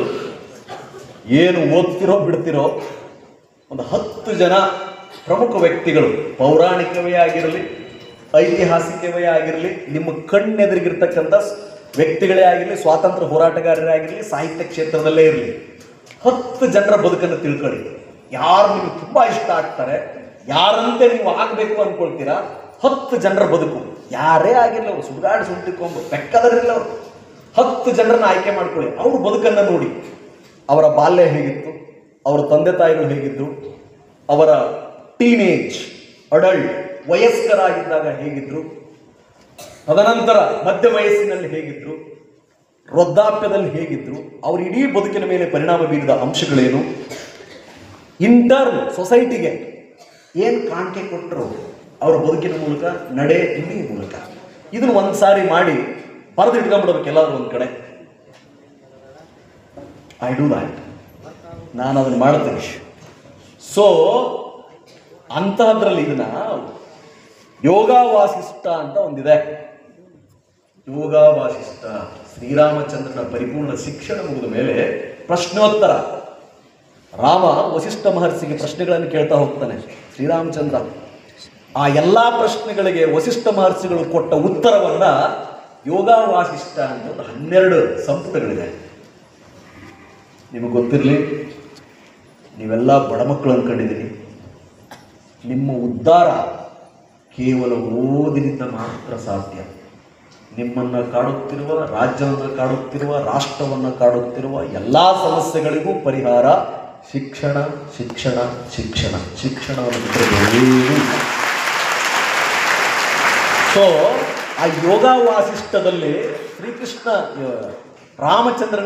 ಶ್ರೀರಾಮಚಂದ್ರನಿಗೆ ವಸಿಷ್ಠ ಮಹರ್ಷಿ ಹೇಳಿದ್ದು, ಏ ರಾಮ, ಪ್ರಕೃತಿ ಮಾತೆಗೆ ಆಜ್ಞೆಯಾಗಿದೆಯೋ, ಈ ಭೂಮಿ ಮೇಲೆ ಸೃಷ್ಟಿಯಾಗುವುದೆಲ್ಲ ಮನುಷ್ಯ ಪ್ರಯತ್ನದಿಂದ ಗೆಲ್ಲುವಂತಹದ್ದೇ ಇರಬೇಕು. ಮನುಷ್ಯ ಪ್ರಯತ್ನಕ್ಕೆ ಅಸಾಧ್ಯವಾದದ್ದಾವುದು ಸೃಷ್ಟಿಗೆ ಬರ್ಕೊಡುದು. ಸೃಷ್ಟಿಯಾಗಿರುವುದೆಲ್ಲ ಮನುಷ್ಯ ಪ್ರಯತ್ನದಿಂದ ಗೆಲ್ಲುವಂತಿರಬೇಕು. ಸೊ ಹಾಗಾಗಿ ಮನುಷ್ಯನನ್ನ ಸೋಲಿಸುವ ವಸ್ತು ಜಗತ್ತಿನ ಮೇಲೆ ಯಾವುದೂ ಸೃಷ್ಟಿಯಾಗಿಲ್ಲ. ಹಾಗಿದ್ರೆ ನೀವು ಸರಿಯಾಗಿ ಪ್ರಯತ್ನ ಪಟ್ಟರೆ, ಶ್ರಮಿಕರಾದರೆ, ಬುದ್ಧಿವಂತರಾದರೆ, ಎಲ್ಲ ತ್ಯಾಗಕ್ಕೂ ಸಿದ್ಧರಾದರೆ, ನಿಮ್ಮನ್ನು ಕೂಡ ಯಾವ ಶಕ್ತಿಯೂ ಯಾವ ಸಮಸ್ಯೆಯೂ ಸೋಲಿಸಲಾರದು. ನನಗೆ ಅತಿ ಹೆಚ್ಚು ಶಕ್ತಿಯನ್ನು ಕೊಟ್ಟದ್ದು, ಕೊಡುತ್ತಿರುವುದು, ಮುಂದೆಯೂ ಕೊಡುವುದು ಈ ವಾಕ್ಯ. ನನ್ನ ರೂಮಲ್ಲಿ ಒಂದು ಚಿಕ್ಕದೊಂದು ಬೋರ್ಡ್ ಇದೆ. ಪ್ರತಿನಿತ್ಯ ಒಂದು ವಾಕ್ಯ ಬರೆದಿರ್ತೇನೆ. ಒಂದಲ್ಲ, ಒಂದೊಂದು ವಾರಗಟ್ಟಲೆ ಇಡ್ತೇನೆ. ಒಂದು ವಾಕ್ಯ, ಒಂದು ನಾಣ್ಣುಡಿ, ಒಂದು ವಚನ, ಪದೇ ಪದೇ ಅದನ್ನೇ ನೋಡ್ತಾ ಇರೋದು. 10 ಸಾರಿ ನೋಡಿದ್ರೆ 10 ಸಾರಿ ಅರ್ಥ ಬೇರೆ ಬೇರೆಯಾಗಿ ಬರುತ್ತೆ ನನಗೆ. ಒಂದು ಪದಕ್ಕೆ, ಒಂದು ವಾಕ್ಯಕ್ಕೆ ನಮ್ಮ ಇತಿಹಾಸದ ಪ್ರಕಾರ, ಪರಂಪರೆಯ ಪ್ರಕಾರ 14ರಿಂದ 18 ಅರ್ಥಗಳಿದೆ. ಉದಾಹರಣೆಗೆ ಲಕ್ಷ್ಮಿ. ಪೌರಾಣಿಕವಾಗಿ ಲಕ್ಷ್ಮಿ ಅಂದ್ರೇನು? ದೇವತೆ. ಅದನ್ನು ಫಿಸಿಕಲಿ ಇನ್ನು ಲೋಕಾರೂಢಿಯಲ್ಲಿ ಹಣ. ಹೌದು ತಾನೆ? ಅವಳೇ ಶಕ್ತಿ. ಆದರೆ ಶಕ್ತಿ ನಾವು ಅವಳನ್ನ ದಸರಾ ಟೈಮಲ್ಲಿ ಪೂಜೆ ಮಾಡಬೇಕಾದ್ರೆ, ಸಂಪದ್ಭರಿತ ಸಮಯದಲ್ಲಿ ಪೂಜೆ ಮಾಡಿದರೆ ಅವಳು ಹಸನ್ಮುಖಿ, ಹರಸೋಳು. ಅದೇ ಯುದ್ಧದ ಸಂದರ್ಭದಲ್ಲಿ ಯಾರನ್ನು ಪೂಜೆ ಮಾಡ್ತೀವಿ ನಾವು? ಯುದ್ಧಕ್ಕೆ ಹೋಗ್ಬೇಕಾದ್ರೆ ಕಾಳಿ, ಮಹಾಕಾಳಿಯನ್ನು ಪೂಜೆ ಮಾಡ್ತೀವಿ. ಸೊ ಒಂದೊಂದು ವ್ಯಕ್ತಿಗಳು ಕೂಡ, ಒಂದೊಂದು ಪದವೂ ಕೂಡ ಪ್ರತಿ ಸಾರಿ ನೋಡಿದಾಗ ಸಂದರ್ಭಕ್ಕನುಗುಣವಾಗಿ ಬೇರೆ ಬೇರೆ ಅರ್ಥವನ್ನ ನಮಗೆ ಅದು ಹೇಳ್ತಾ ಇರ್ತದೆ. ಕೇಳುವ ಕಿವಿ, ಆಲಿಸುವ ಮನಸ್ಸು ಇದ್ರೆ ತಂತಾನೇ ಆ ಜ್ಞಾನ ತನ್ನನ್ನೇ ತಾನು ರಿವೀಲ್ ಮಾಡಿಕೊಳ್ತದೆ, ಅನಾವರಣಗೊಳ್ಳುತ್ತದೆ ಆ ತಾಯಿ. ಈಗ ಬಂಗಾರವನ್ನ ಅಗಿಬೇಕಂದ್ರೆ ಬಂಗಾರದ ಕಣಿ 2 ಫೂಟಿಗೆ ತೆಗೆದು ಬರುತ್ತೆ.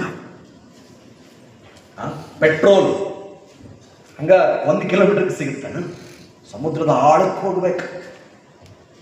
ಫಾಸಿಲ್ ಫ್ಯೂಲ್ಸ್ ಸಾವಿರಾರು ವರ್ಷಗಳ ಹಿಂದೆ ಏನೆಲ್ಲ ಅವಶೇಷಗಳಾಯ್ತೋ ಅಲ್ಲಿಂದ ಬರ್ತಾ ಇದೆ ಪೆಟ್ರೋಲ್.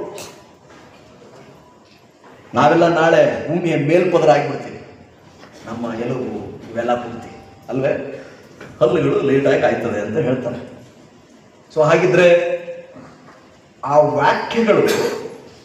ವಾಕ್ಯಗಳನ್ನೇನು ಬರ್ಕೊಳ್ತೀವಲ್ಲ, ಅವು ಬೇರೆ ಬೇರೆ ಅರ್ಥವನ್ನ ಕಾಲಕ್ಕೆ ತಕ್ಕಂತೆ ಕೊಡ್ತಾ ಇರ್ತದೆ. ಸೊ ಅಂತಹ ಒಂದು ವಾಕ್ಯ ಮನುಷ್ಯನನ್ನ ಸೋಲಿಸುವ ವಸ್ತು ಈ ಭೂಮಿ ಮೇಲೆ ಸೃಷ್ಟಿಯಾಗಿಲ್ಲ.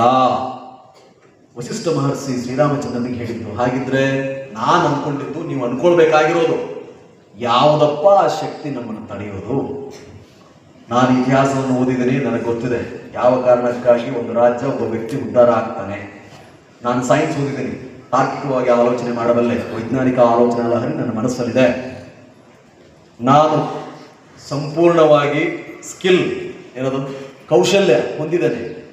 ಏನೇ ಕೊಟ್ಟರೂ ಕಲಿಯಬಲ್ಲೆ, ಏನೇ ಕೊಟ್ಟರೂ ಅರ್ಥೈಸಿಕೊಳ್ಳಬಲ್ಲೆ, ಯಾವುದೇ ಪರೀಕ್ಷೆ ಇದ್ದರೂ ಎದುರಿಸಬಲ್ಲೆ. ಫಸ್ಟ್ ಅದನ್ನ ಮೈಂಡ್ ಸೆಟ್ ರೆಡಿ ಮಾಡಬೇಕು. We the Indians are greatest.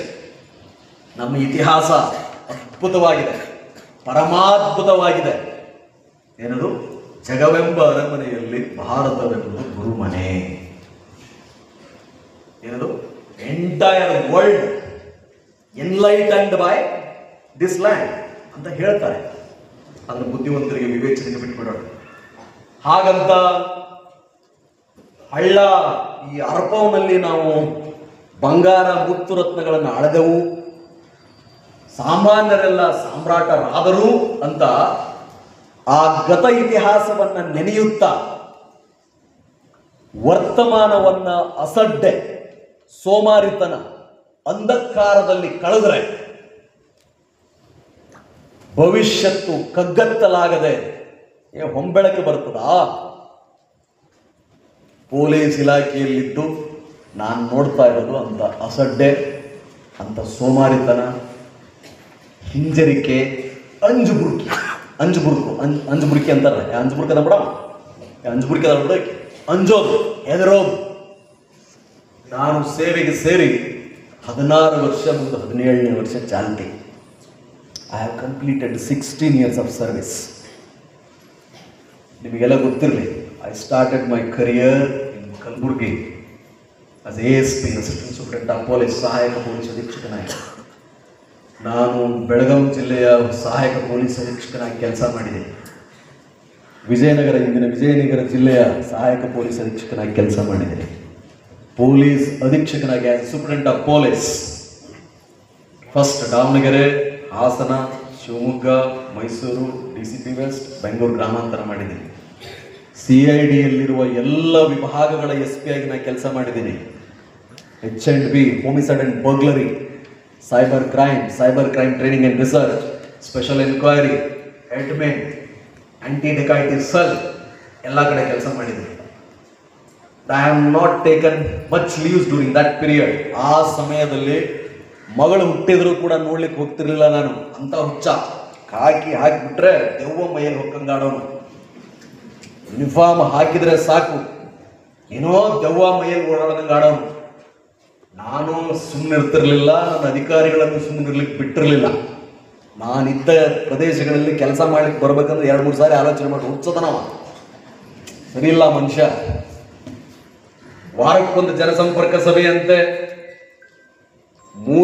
ಮೂರನೇ ಶನಿವಾರ ಫಿರ್ಯಾದಿದಾರರು ನೊಂದವರ ದಿನಾಚರಣೆ ಅಂತೆ. ಜನಸಂಪರ್ಕ ಸಭೆಯಲ್ಲಿ ತಾಲೂಕು ಮಟ್ಟದಲ್ಲಿ ಜನರ ಕಷ್ಟ ಕೇಳಬೇಕಂತೆ. ನೆಕ್ಸ್ಟ್ ಸಭೆಗೆ ಹೋಳಿದಾಗ ಅದಕ್ಕೆ ಪರಿಹಾರ ಹೇಳಬೇಕಂತೆ. ಫಿರ್ಯಾದಿದಾರರು ನೊಂದವರ ದಿನಾಚರಣೆಯಲ್ಲಿ ಯಾರ್ಯಾರು ಅರ್ಜಿ ಕೊಟ್ಟಿದ್ದಾರೆ, ಆ ಅರ್ಜಿ ಕೊಟ್ಟವ್ರದ್ದು ಏನಾಯ್ತು ಅಂತ ಹೇಳ್ಬೇಕಂತೆ. ಇಷ್ಟು ಜನರ ಸ್ಟೇಟ್ಮೆಂಟ್ ಆಯ್ತು, ಇದು ಚಾರ್ಜ್ ಶೀಟ್ ಆಯ್ತು, ಇದು ಬಿ ರಿಪೋರ್ಟ್ ಆಯ್ತು ಅಂತ ಹೇಳ್ಬೇಕಂತೆ. ದಲಿತ ದಿನಾಚರಣೆಯಲ್ಲಿ ದಲಿತ ಕೇರಿಗೆ ಹೋಗಿ ಮಲ್ಕಬೇಕಂತೆ. ದಲಿತರಿಗೆಲ್ಲ ಮದ್ಯಪಾನ ಬಿಡಬೇಕು ಅಂತ ಹೇಳ್ಬೇಕಂತೆ. ಸಂವಿಧಾನದ ಬಗ್ಗೆ ಬೋಧನೆ ಮಾಡಬೇಕಂತೆ. FIR ಅಂದ್ರೆ ಏನು ಅಂತ ಹೇಳ್ಬೇಕಂತೆ. ಸಮನ್ಸ್ ಅಂದ್ರೆ ಏನು ಅಂತ ಹೇಳ್ಬೇಕಂತೆ. ವಾರಂಟ್ ಅಂದ್ರೆ ಏನು ಅಂತ ಜನರಿಗೆ ತಿಳಿಸ್ಬೇಕಂತೆ. ಅನಕ್ಷರಸ್ಥರಿಗೂ ಚಾರ್ಜ್ ಶೀಟ್ ಅಂದ್ರೆ ಏನು ಅಂತ ಹೇಳ್ಬೇಕಂತೆ. ಅವರ ಹಕ್ಕುಗಳೇನಿದೆ ಹೇಳ್ಬೇಕಂತೆ. ಆರೋಪಿಗೂ ಕೂಡ ಅವನಿಗಿರ್ತಕ್ಕಂಥ ಅಧಿಕಾರದ ಬಗ್ಗೆ ಹೇಳ್ಬೇಕಂತೆ. ನ್ಯಾಯಾಲಯ ಅಂದ್ರೆ ಏನು ಹೇಳ್ಬೇಕಂತೆ. ಪಬ್ಲಿಕ್ ಪ್ರಾಸಿಕ್ಯೂಟರ್ ಅಂದ್ರೆ ಏನಂತ ಹೇಳ್ಬೇಕಂತೆ. ಒಂದು ಕೇಸ್ ಯಾವಾಗ ಮುಕ್ತಾಯ ಆಗುತ್ತೆ ಅಂತ ಜನರಿಗೆ ಹೇಳ್ಬೇಕಂತೆ. ಅದನ್ನೆಲ್ಲ ಈ SP ಎಕ್ಸ್ಪೆಕ್ಟ್ ಮಾಡ್ತಾನೆ, ಹೋಗೋದು ಬೇಡ. ಲಾ ಅಂಡ್ ಆರ್ಡರ್ ಅಂದ್ರೆ ಮಧ್ಯರಾತ್ರಿ ಇದ್ರು ಬರ್ತಾನಂತೆ, ತಾನೇ ಲಾಠಿ ಹಿಡ್ಕೊಂಡು ನಿಲ್ತಾನಂತೆ. ಅಕ್ರಮ ಚಟುವಟಿಕೆಗಳಿಗೆ ಅಸಲು ಅವಕಾಶ ಕೊಡಲ್ವಂತೆ. 3 ಕೇಸ್ ಮಠ ಆಗ ಮಠ ನೋಡ್ತಾನಂತೆ. ಸ್ಯಾಂಡ್ ಮೈನಿಂಗ್ನವ್ರನ್ನ ಗಡಿಪಾರ್ ಮಾಡ್ತಾನಂತೆ. ಗ್ಯಾಂಬ್ಲಿಂಗ್ ಆಡೋರ್ನ ಗುಂಡ ಹಾಕ್ತಾನಂತೆ. ತಲೆ ಕೆಟ್ಟರೆ ಗುಂಡು ಹಾಕ್ತಾನಂತೆ. ಅವನ ಹತ್ರ ಯಾಕಪ್ಪ ಹೋಗೋದು?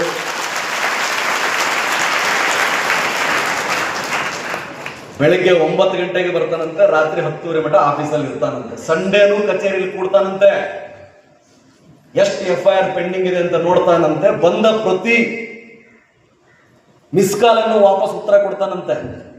ಯಾರಾದ್ರೂ ಫೋನ್ ಮಾಡಿ ಕೇಳಿದ್ರೆ 3ನೇ ದಿವಸಕ್ಕೆ ನಮ್ಮ PSI, ನಮ್ಮ ಇನ್ಸ್ಪೆಕ್ಟರ್ ನಿಮ್ ಕೆಲಸ ಮಾಡಿದ್ನೋ ಇಲ್ಲೋ, ಬಂದಿದ್ನೋ ಇಲ್ಲೋ ಅಂತ ಕೇಳ್ತಾನಂತೆ. ಹುಚ್ಚದ ಅನ್ನೋರು ಯಾಕೆ ಅಷ್ಟೊಂದು ಜನ ಪ್ರೀತಿಸ್ತಾರೆ ಅಂದ್ರೆ ಇದಕ್ಕೆ. ಪುಸ್ತಕನೇ ಪ್ರಿಂಟ್ ಮಾಡಿಬಿಟ್ಟಿದಾನಂತೆ. ರಾಜ್ಯ ಸರ್ಕಾರ ಅಂದ್ರೇನು, ಕೇಂದ್ರ ಸರ್ಕಾರ ಅಂದ್ರೇನು, ಪ್ರತಿ ಗ್ರಾಮ ಪಂಚಾಯತಿ ಕೊಟ್ಟಿದಾನಂತೆ, ಪ್ರತಿ ಗ್ರಂಥಾಲಯಕ್ಕೆ, ಪ್ರತಿ ಶಾಲೆಗೆ ಕೊಟ್ಟಿದಾನಂತೆ. ಎಲ್ಲರಿಗೂ ತನ್ನ ಫೋನ್ ನಂಬರ್ ಕೊಡ್ತಾನಂತೆ. ಸಾಹೇಬ ಇಲ್ರ ನಮ್ಮಲ್ಲಿ PSI ಬೆಟ್ಟಾಗದ ದೊಡ್ಡಾಗದ ಅವನ ಸಾಹೇಬನವನು. ನಾನು ಈ ಕೆಲಸ ಮಾಡಿದ್ ನೋಡ್ರಿ, ನಾನಲ್ಲ.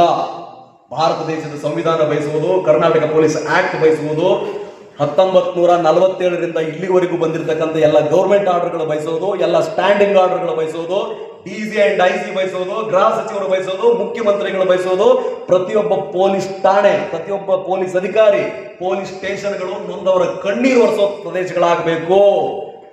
ಯಾರಿಗೆ ಅನ್ಯಾಯ ಆಗಿದೆಯೋ ಅವರಿಗೆ ನ್ಯಾಯ ಕೊಡಿಸ್ಬೇಕು. ಬರೀ ಉಳ್ಳವರ ಪರ ನಿಲ್ಲೋದಲ್ಲ, ಬಲಿಷ್ಠರ ಪರ ನಿಲ್ಲೋದಲ್ಲ, ಯಾರಿಗೆ ಯಾರೂ ಇಲ್ಲವೋ ಅವ್ರ ಪರ ಪೊಲೀಸ್ ಇಲಾಖೆ ನಿಲ್ಲಬೇಕು. ಇಂತಹ ಅಡಿಪಾಯದಡಿ ಕಟ್ಟಿದ ರಾಜ್ಯ, ರಾಷ್ಟ್ರ, ಜಿಲ್ಲೆ ಸುಭಿಕ್ಷೆಯಿಂದ ಅಭಿವೃದ್ಧಿಯತ್ತ ಸಾಗುತ್ತೆ. ಇದು ಸಂವಿಧಾನದ ಆಶಯ. ಅದಕ್ಕೋಸ್ಕರನೇ 1 ರೂಪಾಯಿ ಇಲ್ಲದೆ ಐಶ್ವರ್ಯ ನೇಮಕ ಆಗಿರೋದು. ಕೇಳಿ, 1 ರೂಪಾಯಿ ಕೊಟ್ಟಿದ್ದಾರೆ ಅವರು, ನಾಟ್ ಇವನ್ ಸಿಂಗಲ್ ರೂಪಾಯಿ. ಅದಕ್ಕೋಸ್ಕರನೇ ನಾನು 20 ರೂಪಾಯಿ ಅಪ್ಲಿಕೇಶನ್ ಅಲ್ಲಿ IPS ಆಗಿರೋದು. ಕಾಚಿಗೂಡ ರೈಲ್ವೆ ಪೋಸ್ಟ್ ಆಫೀಸ್ ನಾನು ಅಪ್ಲಿಕೇಶನ್ ಆಗಿದ್ದು, ಹೈದರಾಬಾದ್. 20 ರೂಪಾಯಿ. I am a scheduled tribe. ನಾನೊಬ್ಬ ಬುಡಕಟ್ಟು ಜನಾಂಗಕ್ಕೆ ಸೇರಿದವನು. ನಾನು ST ಬೈ ಕಮ್ಯುನಿಟಿ.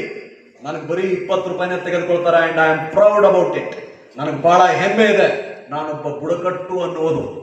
ನನಗೆ ತುಂಬಾ ಹೆಮ್ಮೆ ಇದೆ ನಾನು ಗದಗನವನು ಅನ್ನೋದು. ನನಗೆ ತುಂಬಾ ಹೆಮ್ಮೆ ಇದೆ ನಾನು ಎಲ್ಲಾ ಕಡೆ ಕೆಲಸ ಮಾಡಿದ್ದೀನಿ ಅನ್ನೋದು. ನನಗೆ ಗೊತ್ತಿದೆ ಬಡವ್ರ ಕಷ್ಟ. No one needs to define me and tell me what is poverty. ಬಡತನ ಅನ್ನೋದನ್ನ ಯಾರೋ ಬಂದು ನನಗೆ ಪಾಠ ಮಾಡೋ ಅವಶ್ಯಕತೆ ಇಲ್ಲ.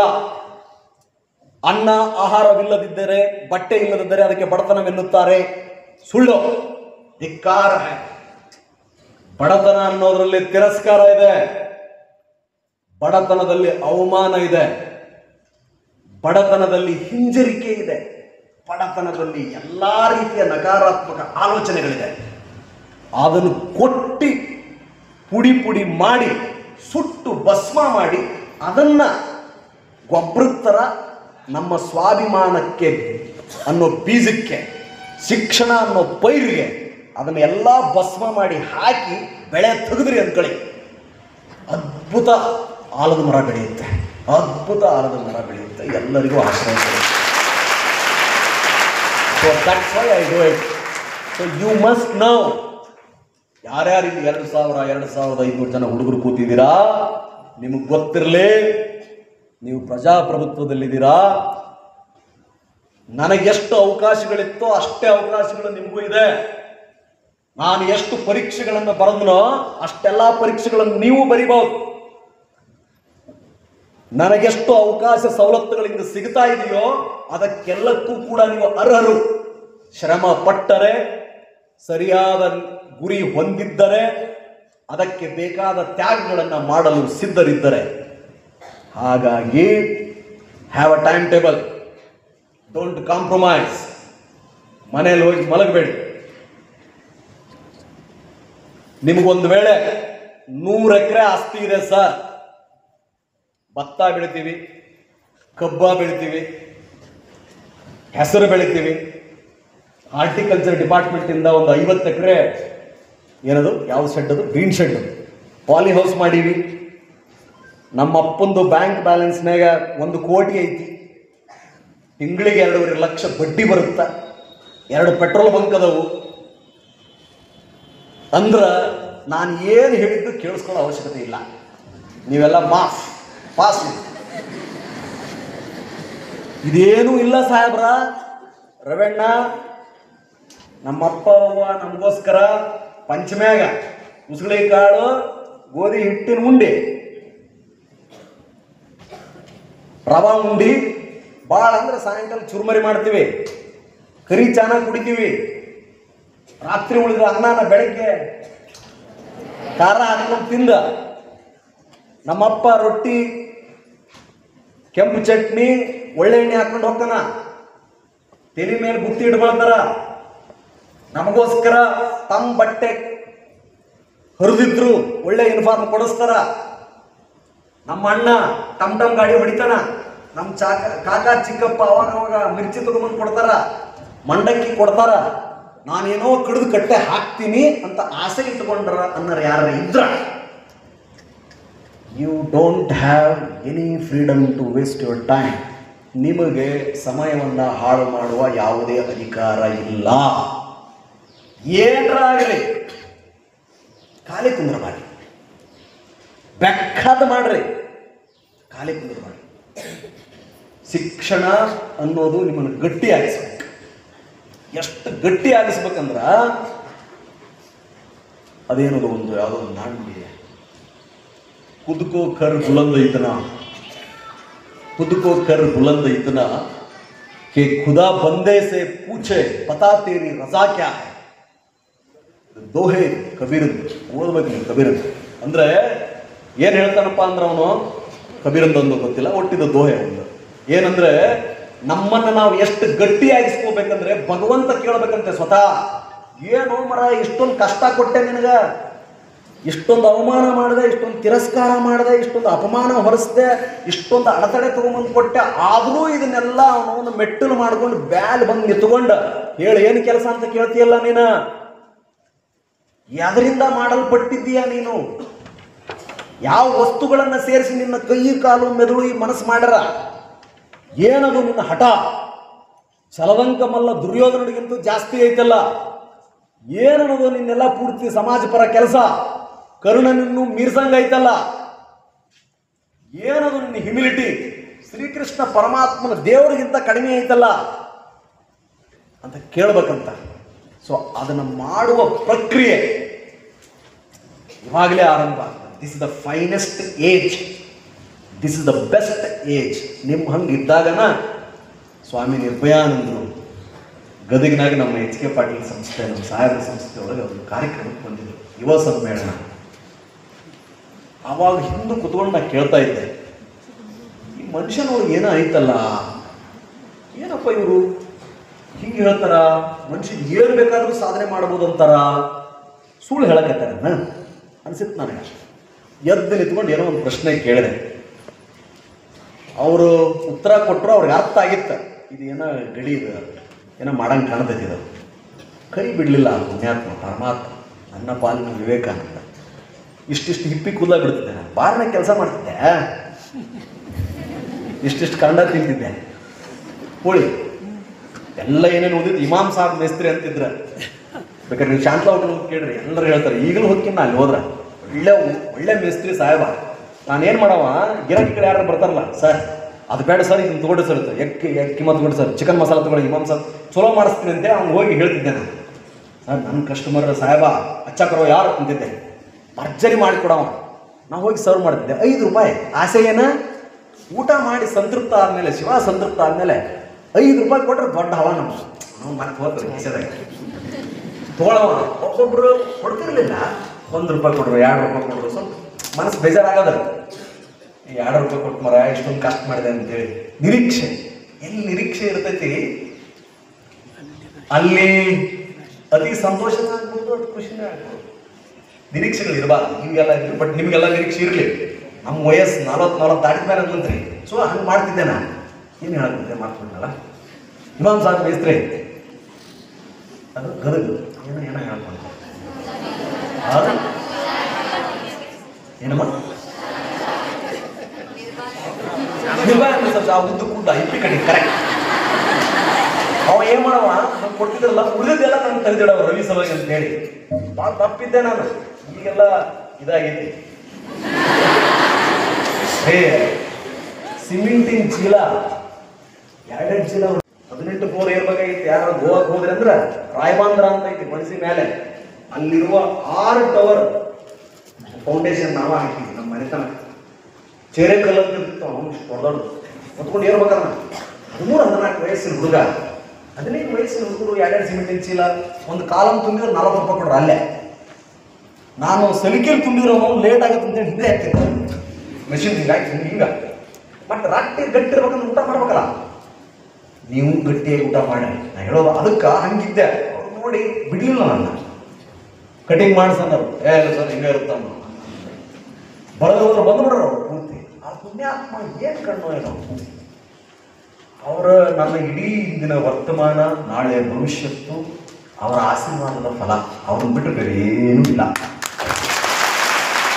ಯಾಕೆ ಇರ್ಬೇಕಂದ್ರೆ, ಯಾಕೆ ನೀವು ಹೇಳಕತ್ತೀನಿ ಸೆಪ್ಟೆಂಬರ್ ಬಾಯಿಂದೆಲ್ಲ ಯಾಕೆ ಹೇಳಕತ್ತೀನಿ? ಒಂದು ಕಾರಣ, ನೀವು ನಮ್ಮವ್ರು ಎಲ್ಲರ. ನಾನು ಬೇರೆ ಕಡೆ ಹೋಗ್ತೀನಿ ಬಡ ಬಡ ಮಾತಾಡಿ, oh yes let's consider this, thank you one dot ಅಂತ ಬಂದ್ಬಿಡ್ತೀನಿ. ಇಲ್ಲ ಅದು ಮಾಡಕ್ಕೆ ಮನಸ್ಸಾಗೋದು. ಯಾಕಂದ್ರೆ ಏನು 2,000 ಜನ ಕಲ್ತೀರಿ, ಮಿನಿಮಮ್ ಇದ್ರಾಗ ಒಂದು 200 ಜನ ರವಿಚಂದ್ರನ್ ಅವ್ರ ಪರಿಸ್ಥಿತಿಯವ್ರು ಅದೇರಿ. ಹೆಣ್ಮಕ್ಳು ಗಂಡ್ಮಕ್ಳು. ನನ್ನ ತಂದೆ ತಾಯಿಗಳು ಯಾಕಂದ್ರೆ ಅಷ್ಟೇ ಕಷ್ಟಪಡೋರು ನಿಮ್ಮ ತಂದೆ ತಾಯಿಗಳೇ ಇರ್ತಾರ. ಇಲ್ಲಿ ಪರಿಸ್ಥಿತಿಗಳು ಗೊತ್ತಿಲ್ಲ. ಹಾಗಾಗಿ have that greatest determination. What makes, unless until you are defeated within yourself, no one can defeat you. ನೀವು ನಿಮ್ಮೊಳಗೆ ಒಪ್ಪದ ಹೊರತು, ಸೋಲನ್ನು ಸ್ವೀಕರಿಸಿದ ಹೊರತು ಈ ಜಗತ್ತು ನಿಮ್ಮನ್ನು ಸೋಲಿಸಲಾರದು. ಹಾಗಾಗಿ have that great mindset. ಬಿತ್ತದಕ್ಕಿಂತ ಮೊದಲ ರೈತ ನೇರ ಬೀಜ ಬಿತ್ತಾನ. ಹತ್ತಿ ಹಾಕಿದ್ರಂದ್ರೆ ಅದನ್ನ ಹರಗಬೇಕು, ಹರಗದ ಮೇಲೆ ಎಲ್ಲ ಕೋಲಿ ಹಾಕಿ ಅದನ್ನು ಸುಡಬೇಕು, ಗೊಬ್ಬರ ಹಾಕಬೇಕು, ಮಳೆ ಆಗೋದು ಕಾಯಬೇಕು, ಆಮೇಲೆ ರಂಟಿ ಹರಗಿ ಎಲ್ಲ ರೆಡಿ ಮಾಡಿ ಮುಂಗಾರು ಮಳೆ ಬರೋದು ಕಾಯ್ಕೊಂಡು ಆಮೇಲೆ ಬಿತ್ತಬೇಕು. ಎಲ್ಲ ಹದ ಮಾಡಿ ಹೊಲ ರೆಡಿ ಅಂತಂದ್ರೆ ಯಾವ ಬೀಜ, ನೀವು ಸಿಂಗ ಹಾಕಿದ್ರೆ ಬರುತ್ತಾ, ಹೆಸರು ಹಾಕಿದ್ರೆ ಬರುತ್ತಾ, ಗೋಧಿ ಹಾಕಿದ್ರೆ ಬರುತ್ತಾ? ಹಂಗ ಕರಿಕಿ ಎಲ್ಲ ಬೆಳೆದಿರ್ತಕ್ಕಂಥ ಹೊಲದಾಗ ಹಂಗ ಇದ್ದಕ್ಕೆ ಬಿತ್ತಿದ್ರ ಬರುತ್ತಾನ ಫಲ ಬರಂಗಿಲ್ಲ. ಹಂಗ ವಿದ್ಯಾರ್ಥಿಯ ಬದುಕನ್ನು ಕೃಷಿ ಇದ್ದಾಗ ಈ ಮೈಂಡ್ ಸೆಟ್ ರೆಡಿ ಆಗ್ಬೇಕು ಮೊದಲು ನಿಮ್ದು. ಯು ಹ್ಯಾವ್ ಗ್ರೇಟ್ ಲೀನೇಜ್, ಅದ್ಭುತವಾದ ವಂಶವಾಹಿನಿ ನಿಮ್ಮೊಂದಿಗಿದೆ. ಆದರೆ ಅದನ್ನು ಸಂಪೂರ್ಣ ಯಶಸ್ವಿಯಾಗಿಸಬೇಕು ಅಂತ ಅಂದ್ರೆ ಆ ಮೈಂಡ್ ಸೆಟ್ ಇರಬೇಕು. ಯಾರೋ ಒಬ್ರು ಹೇಳ್ಯಾರ, Indians are very great but they have poor greatest personalities but they have poor mind set ಅಂತ. ಆ ಮಾನಸಿಕ ಗುಲಾಮಗಿರಿ ಅನ್ನೋದ್ರಿಂದ ಹೊರಬರ್ಬೇಕು, ನನ್ನಿಂದ ಆಗಲ್ಲ ಅನ್ನೋದ್ರಿಂದ ಹೊರಬರ್ಬೇಕು. ಹಾಗಾಗಿ ಒಂದು ಟಾರ್ಗೆಟ್ ಇಟ್ಕೊಂಡ್ರೆ ಬದುಕು ನೀವು ಅಂದ್ಕೊಂಡಂಗೆ ಇರ್ತದ. ಊರು ಬಿಡ್ಬೇಕು, ಬರೀ ನರೇಗಲ್ಲೊಳಗ ಇರೋದಲ್ಲ, ಗದಗೊಳಗ ಇರೋದಲ್ಲ. ನಾವು ಕೂಪ ಮಂಡೂಕ ಆಗಿಬಿಡ್ತೀವಿ. Bengaluru, Delhi, even if it is abroad ಹೋಗ್ಬೇಕು. ಬೇರೆ ಬೇರೆ ವಿಭಿನ್ನ ಭಾಷೆ, ದೇಶ, ಸಂಸ್ಕೃತಿ ಎಲ್ಲೆಲ್ಲಿ ಒಳ್ಳೇದೈತೆ ಅದನ್ನೆಲ್ಲ ಕಲಿಬೇಕು. ಆರು ಭದ್ರತಃ ಪ್ರಭು ಎಂದು ವಿಶ್ವತಃ. ಸದ್ವಿಚಾರಗಳು ಜಗದ ನಾನಾ ಮೂಲೆಯಿಂದ ಬರಲಿ, ನಾನು ಅದನ್ನು ಸ್ವೀಕರಿಸ್ತೀನಿ ಅನ್ನೋ ಗುಣ ಯಾರ ಯಾಕಿಲ್ಲಮ್ಮ.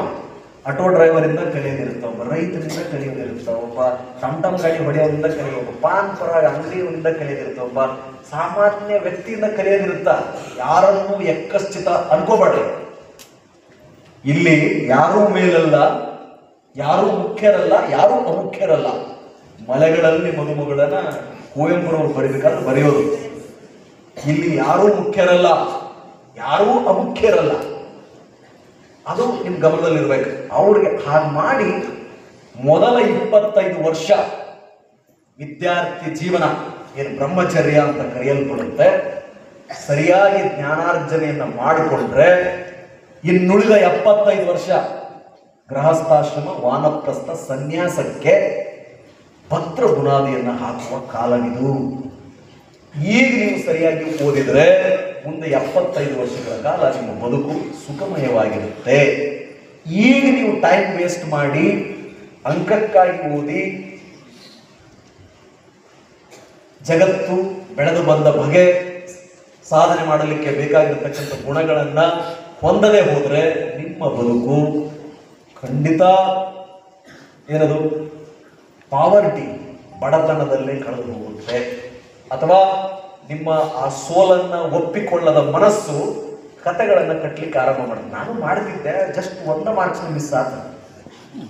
ನಾನು ಹೋಗಿದ್ದೆ ಇಷ್ಟ, ಅವನು ಅವತ್ತ ಲೇಟ್ ಆಯ್ತು, ಇಂಟರ್ವ್ಯೂ ಹೋಗ್ಲಿಕ್ಕಾಗಿಲ್ಲ, ಬಂದೇನೋ ಹೊಡಿತು, ಕಾಲು ಮಾಡ್ಬಿಟ್ಟು ಬರೆಯಕ್ಕಾಗಿಲ್ಲ. ರಾತ್ರಿ ಸಿನಿಮಾ ನೋಡ್ಬಿಟ್ಟೆ, ಸ್ವಲ್ಪ ನೆನಪಾಗಿಲ್ಲ, ಪರೀಕ್ಷೆ ಬಿಟ್ಬಿಟ್ಟೆ. ಕತೆ ಕಟ್ಟಿ ಮೇಲೆ ಕೂತ್ಕೊಂಡು ಕತೆಗಳ ಏನೂ ಆಗಲಿಲ್ಲನು. ವಾಪಸ್ ಬಂದು ರೈತಾಗಿ ಕೆಲಸ ಮಾಡಕ್ಕಾದ್ರೆ ದಮ್ಮಿರ್ಬೇಕು. ಉತ್ಪಾದಕರನ್ನ ಬಳಕೆದಾರರು ಆಗಬಾರ್ದು. ನಾವೇನು ಓದಿದೀವಲ್ಲ, ಕಾಯಕವೇ ಕೈಲಾಸ, ಅಣ್ಣ ಬಸವಣ್ಣದಿಂದ ಏನಪ್ಪ ಹಂಗ ಕಲ್ತ್ವಿ ನಾವು. ಇಲ್ಲಿ ಯಾವ ವೃತ್ತಿಯೂ ಶ್ರೇಷ್ಠ ಅಲ್ಲ, ಕನಿಷ್ಠ ಅಲ್ಲ. ಶ್ರೇಷ್ಠತೆ ಇರುವುದು ಅದರ ಮಾಡುವ ವಿಧಾನದಲ್ಲಿ ಅಲ್ವೇ. 12ನೇ ಶತಮಾನದಲ್ಲಿ ಎಂತೆಂಥ ಮಹಾಪುರುಷರನ್ನ ಅವನು ಹೊಂದಿಸಿದ ಪುಣ್ಯಾತ್ಮ ಮಡಿವಾಳ ಮಾಚಿದೇವ, ದೋಹರ ಕಕ್ಕಯ್ಯ, ಮಾದರ ಚೆನ್ನಯ್ಯ, ಅಂಬಿಗರ ಚೌಡಯ್ಯ, ಅಕ್ಕಮಾದೇವಿ, ಚನ್ನಬಸವಣ್ಣ ಎಲ್ಲರನ್ನೂ ಒಂದು ಕಡೆ 12ನೇ ಶತಮಾನ ಕುಂದಿರ್ಸದಂದ್ರ ಒಂದೇ ವೇದಿಕೆಯೊಳಗ ಆಯ್ದಕ್ಕಿ ಲಕ್ಕಮ್ಮ ಅವ್ರನ್ನ ಕುಂದಿರಿಸ್ಬಿಟ್ಟು ಎಲ್ಲರೂ ಸಮಾನರು ಅಂತ ಇಡೀ ಜಗತ್ತಿಗೆ ಸಂದೇಶ ಸಾರಲಿಕ್ಕೆ ಒಂದು ಧೈರ್ಯ ಬೇಕು. ಜ್ಞಾನ ಅಲ್ಲ, ಇದೊಂದು ಡಿಫರೆನ್ಸ್ ಹೇಳ್ತೀನಿ ಕೇಳಿ. ಜ್ಞಾನಕ್ಕೂ ಧೈರ್ಯಕ್ಕೂ ಬಹಳ ವ್ಯತ್ಯಾಸ ಇದೆ. ಸಿಕ್ಕಾಪಟ್ಟೆ ಜ್ಞಾನ ಇದ್ದು ಮಂಜುಬುರುಕರಾದ್ರ ಇವರ ಲಯಬಿಲಿಟಿ. ಸ್ವಲ್ಪ ಜ್ಞಾನವೇ ಇದ್ರು, ಸಿಕ್ಕಾಪಟ್ಟೆ ಧೈರ್ಯ ಇದ್ರ ಆ ಧೈರ್ಯಕ್ಕೆ ಆ ಜ್ಞಾನ ಸಮ ಆಗುತ್ತ. ನಿಮಗೆ ಸಿಕ್ಕಾಪಟ್ಟೆ ಜ್ಞಾನ ಇದ್ದು ಧೈರ್ಯವೇ ಇಲ್ಲ ಅಂದ್ರೆ ಆ ಜ್ಞಾನ ಕೆಳಗಡೆ ಬಂದ್ಬಿಡುತ್ತೆ. ನಿಮಗೆ ಜ್ಞಾನ ಸಾಮಾನ್ಯವಾಗಿದೆ, ಧೈರ್ಯ ಸಿಕ್ಕಾಪಟ್ಟೆ ಈ ಜ್ಞಾನ ಅಷ್ಟೊಂದು ಇಮ್ಮಡಿಯಾಗಿ, 3 ಮಡಿಯಾಗಿ, 4 ಮಡಿಯಾಗಿ ಅದು ಬೆಳೀತಾ ಹೋಗುತ್ತೆ. ಸೊ ಇಂದಿನ ಅಗತ್ಯತೆ ಧೈರ್ಯ, ಕರೇಜ್. ಧೈರ್ಯ ಬೇಕು. ವಿದ್ಯಾರ್ಥಿಯಾಗಿ ಧೈರ್ಯ ಬೇಕು, ಅಧಿಕಾರಿಯಾಗಿ ಧೈರ್ಯ ಬೇಕು, ರೈತನಾಗಿ ಧೈರ್ಯ ಬೇಕು, ಉದ್ಯೋಗಸ್ಥನಾಗಿ ಧೈರ್ಯ ಬೇಕು, ಉಪನ್ಯಾಸಕನಾಗಿ ಸತ್ಯವಂತ ಹೇಳುವ ಧೈರ್ಯ ಬೇಕು. ಧೈರ್ಯಂ ಸರ್ವತ್ರ ಸಾಧನಂ. ಈ ದೇಶದ 75 ವರ್ಷದ ಇತಿಹಾಸದಲ್ಲಿ, ಸ್ವತಂತ್ರ ಸಿಕ್ಕ ನಂತರ 75 ವರ್ಷದಲ್ಲಿ ಬಹಳಷ್ಟು ಕೆಲಸ ಕಾರ್ಯಗಳಾಗಿದೆ.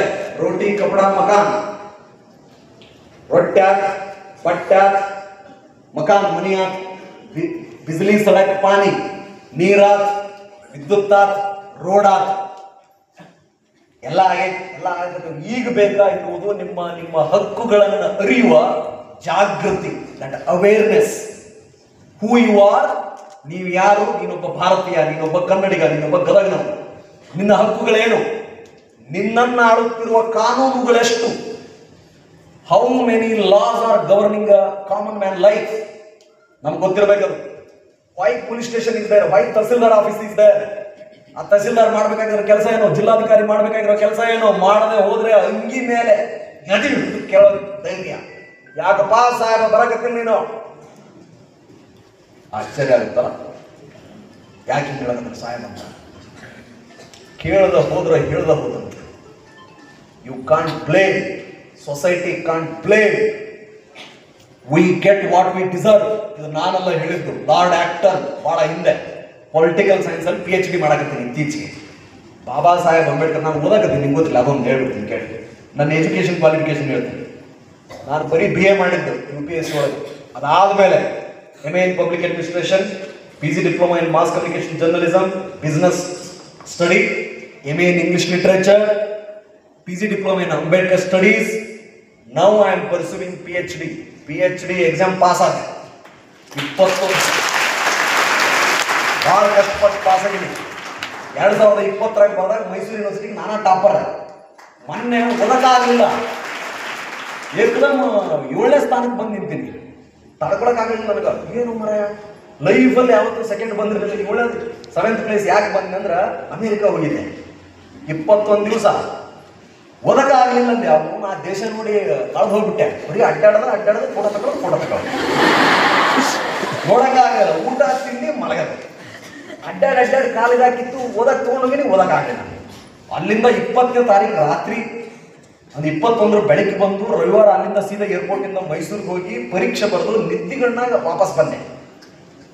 ಹೋಗಿದ್ದಿತ್ತಲ್ಲ ಬ್ಯಾಕ್ಲಾಗ್, ಓವರ್ ಹೆಡ್ ಟ್ಯಾಂಕ್ನಾಗ ಇನ್ನೂ ನೀರು ಸ್ಟಾಕ್ ಇತ್ತ, ನಲ್ಲಿ ತೆಗೆದೇ ಬಂತ, ಸ್ವಲ್ಪ ಬಂತ, ಪಾಸ್ ಆದೆ.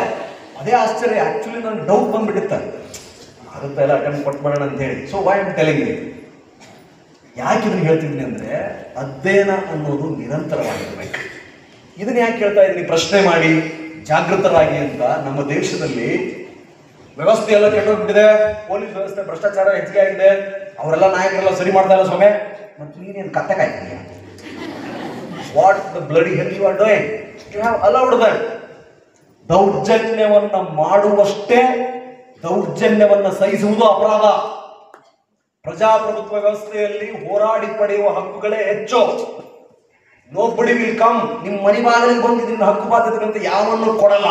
ನಿರೀಕ್ಷೆ ಮಾಡಬೇಡಿ. ಇನ್ನು 20 ವರ್ಷ ಹಕ್ಕು ಬೇಕಾ, ಸವಲತ್ತುಗಳು ಬೇಕಾ, ಧ್ವನಿ ಎತ್ತಿ, ಪ್ರೊಟೆಸ್ಟ್, ಧರಣಿ ಮಾಡಿ, ಪ್ರಶ್ನೆಯನ್ನ ಕೇಳಿ. ಇಲ್ಲಿ ಯಾರೂ ಪ್ರಶ್ನಾತೀತರಲ್ಲ.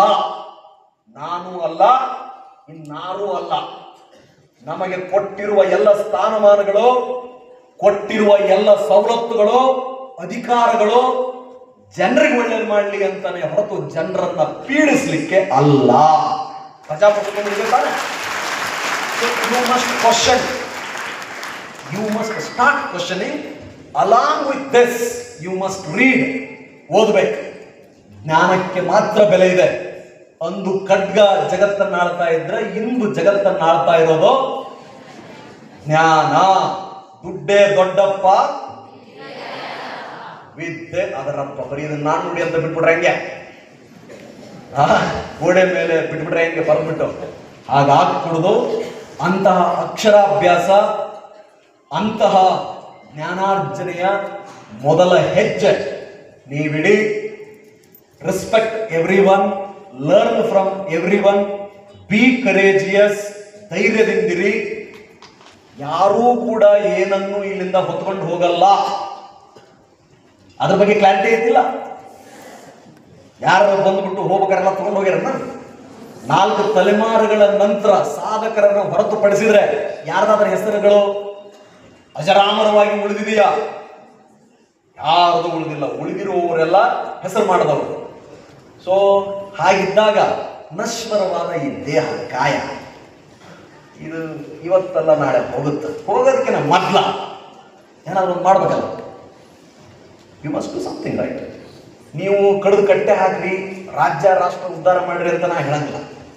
ನಿಮ್ಮ ಮನೆ ಮೊದಲ ಆದ್ಯತೆ, ನಿಮ್ಮ ತಂದೆ ತಾಯಿ ಮೊದಲ ಆದ್ಯತೆ, ನಿಮ್ಮ ಬಂಧು ಬಳಗ, ನಿಮ್ಮೂರಿನ ಬೀದಿ ಮೊದಲ ಆದ್ಯತೆ. ದೊಡ್ಡ ಸಾಧನೆಗಳನ್ನು ಮಾಡುವ ಮೊದಲು ಅಪ್ಪ ಅಮ್ಮ ಕರೆಕ್ಟ್ ನೋಡ್ಕೊಂಡಿವೇನ? 4 ರೀತಿ ಒಳ್ಳೆ ತಿಂಡಿ ಮನೆಗೆ ಮಾಡಕ್ ಆಗದಿತ್ತೇನೋ?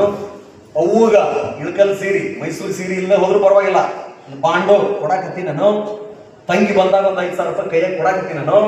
ಸೀಮಂತಕ್ಕೆ ಬಂದಾಗ 60 ತೊಲಿ ಬಂಗಾರ ಕೊಟ್ಟು ಮಾಡಾಕ ನಾನು ಆಲೋಚನೆ ಮಾಡಾಕತ್ತೀನಿ ನಾನು. ಮಾಡಾಕತ್ತಿ ಅಂದ್ರೆ ನಿನ್ನ ಬಡತನ ಕಾಣ್ತಾ ಇದೆ. ಬಡತನದಿಂದ ಹೊರಬರ್ಲಿಕ್ಕೆ, ಬಡತನ ಅನ್ನೋದು ಶಾಪ ಅಲ್ಲ, ಬಡತನದಿಂದ ಹೊರಬರದೆ ಹೋದ್ರೆ ನಿಜವಾದ ಶಾಪ. ನೀವು ಉದ್ಧಾರ ಆಗ್ಲೇಬೇಕು, ಒಳ್ಳೆ ಮನೆ ಕಟ್ಟಲೇಬೇಕು, ಸೆಕೆಂಡ್ ಹ್ಯಾಂಡ್ ಆದ್ರೂ ಪರವಾಗಿಲ್ಲ ಕಾರ್ ತರಲೇಬೇಕು, ಸ್ವಯಂ ಉದ್ಯೋಗ ಮಾಡಲೇಬೇಕು.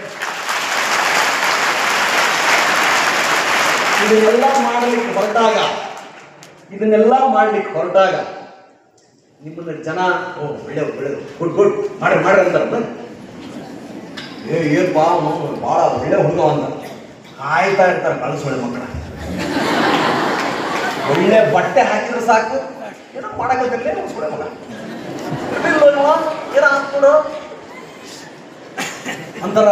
ಮನಿ ಹಾಕ್ಸಿದ್ರೆ ಅನ್ಕೊಡ್ರಿ, ಇಲ್ಲೇ ಮಾಡಲ್ಲೇ ಏನೋ ಆಗೈತಳ, ಏನೋ ಮಾಡ್ಬೇಕು ಇಲ್ಲ ಕಷ್ಟಪಟ್ಟು ಮುಂದೆ ಯಾರು ಮನೆ ಮಾಡ್ತಾರ. ಸುಳ್ಳು. ಇದು ಇಂದು ನಿಂದೆಯದಲ್ಲ. ಮನುಷ್ಯ ಈ ಭೂಮಿ ಮೇಲೆ ಉದಯ ಆದಾಗಿನಿಂದ ರಾಮನನ್ನೇ ಬಿಡದ ಜನ, ಶ್ರೀಕೃಷ್ಣ ಪರಮಾತ್ಮನನ್ನೇ ಬಿಡದ ಜನ ನಾವೆಲ್ಲ ಯಾವ ಹುಡುಮಾನ್ರು, ಅವರೆಲ್ಲ ಇರ್ಬೇಕು. ಆಯ್ತಪ್ಪ ನಮಸ್ಕಾರ, ಚಲೋ ಇದೆ ಇರು, ಅವರಲ್ಲೇ ಇರಲಿ. ಏನೋ ಒಂದು ಐತಲ್ಲ, ಏನೋ ಒಂದು ಗಾದೆ ಇರ್ಬೇಕಲ್ಲ, ಏನೋ ಒಂದು ಐತಿ, ಅದನ್ನ ಅನ್ಕೋಬೇಕು. ನೀವು ಮುಂದೆ ನುಗ್ಗುತ್ತಾ ಇರ್ಬೇಕು. ಕುದುರೆಗೆ ಕಟ್ಟಿರ್ತಾರ ಟಾಂಗ ಏನ್ ಕಾಣ್ತದೆ ಇತ್ತೀಚೆಗೆ, ಅದಷ್ಟೇ ಕಾಣ್ತಾ ಇರ್ಬೇಕು. ನಿಮ್ಮ ನನ್ನ ಲಕ್ಷ್ಯ ನನ್ನ ಕ್ಲಾರಿಟಿ ಇರ್ಬೇಕು. ಹಂಗೆ ನುಗ್ಗುತ್ತಾ ಇರಿ. ಆಮೇಲೆ ಇನ್ನೊಂದು ಹೇಳ್ತೀನಿ, ಇದಕ್ಕೆ ಸಪೋರ್ಟ್ ಹೆಂಗಪ್ಪ, ಕೇಂದ್ರದಲ್ಲಿ ಸರ್ಕಾರ ಯಾಕಿದೆ, ರಾಜ್ಯದಲ್ಲಿ ಸರ್ಕಾರ ಯಾಕಿದೆ, ಜಿಲ್ಲಾ ಮಟ್ಟದಲ್ಲಿ ಅಧಿಕಾರಿಗಳು ಯಾಕಿದ್ದಾರೆ? ಬಡತನದ ನಿವಾರಣೆಗಾಗಿ ತಾನೆ ಈ ಎಲ್ಲ ಯೋಜನೆಗಳು ಬರೋದು. ಎದಕ್ಕ?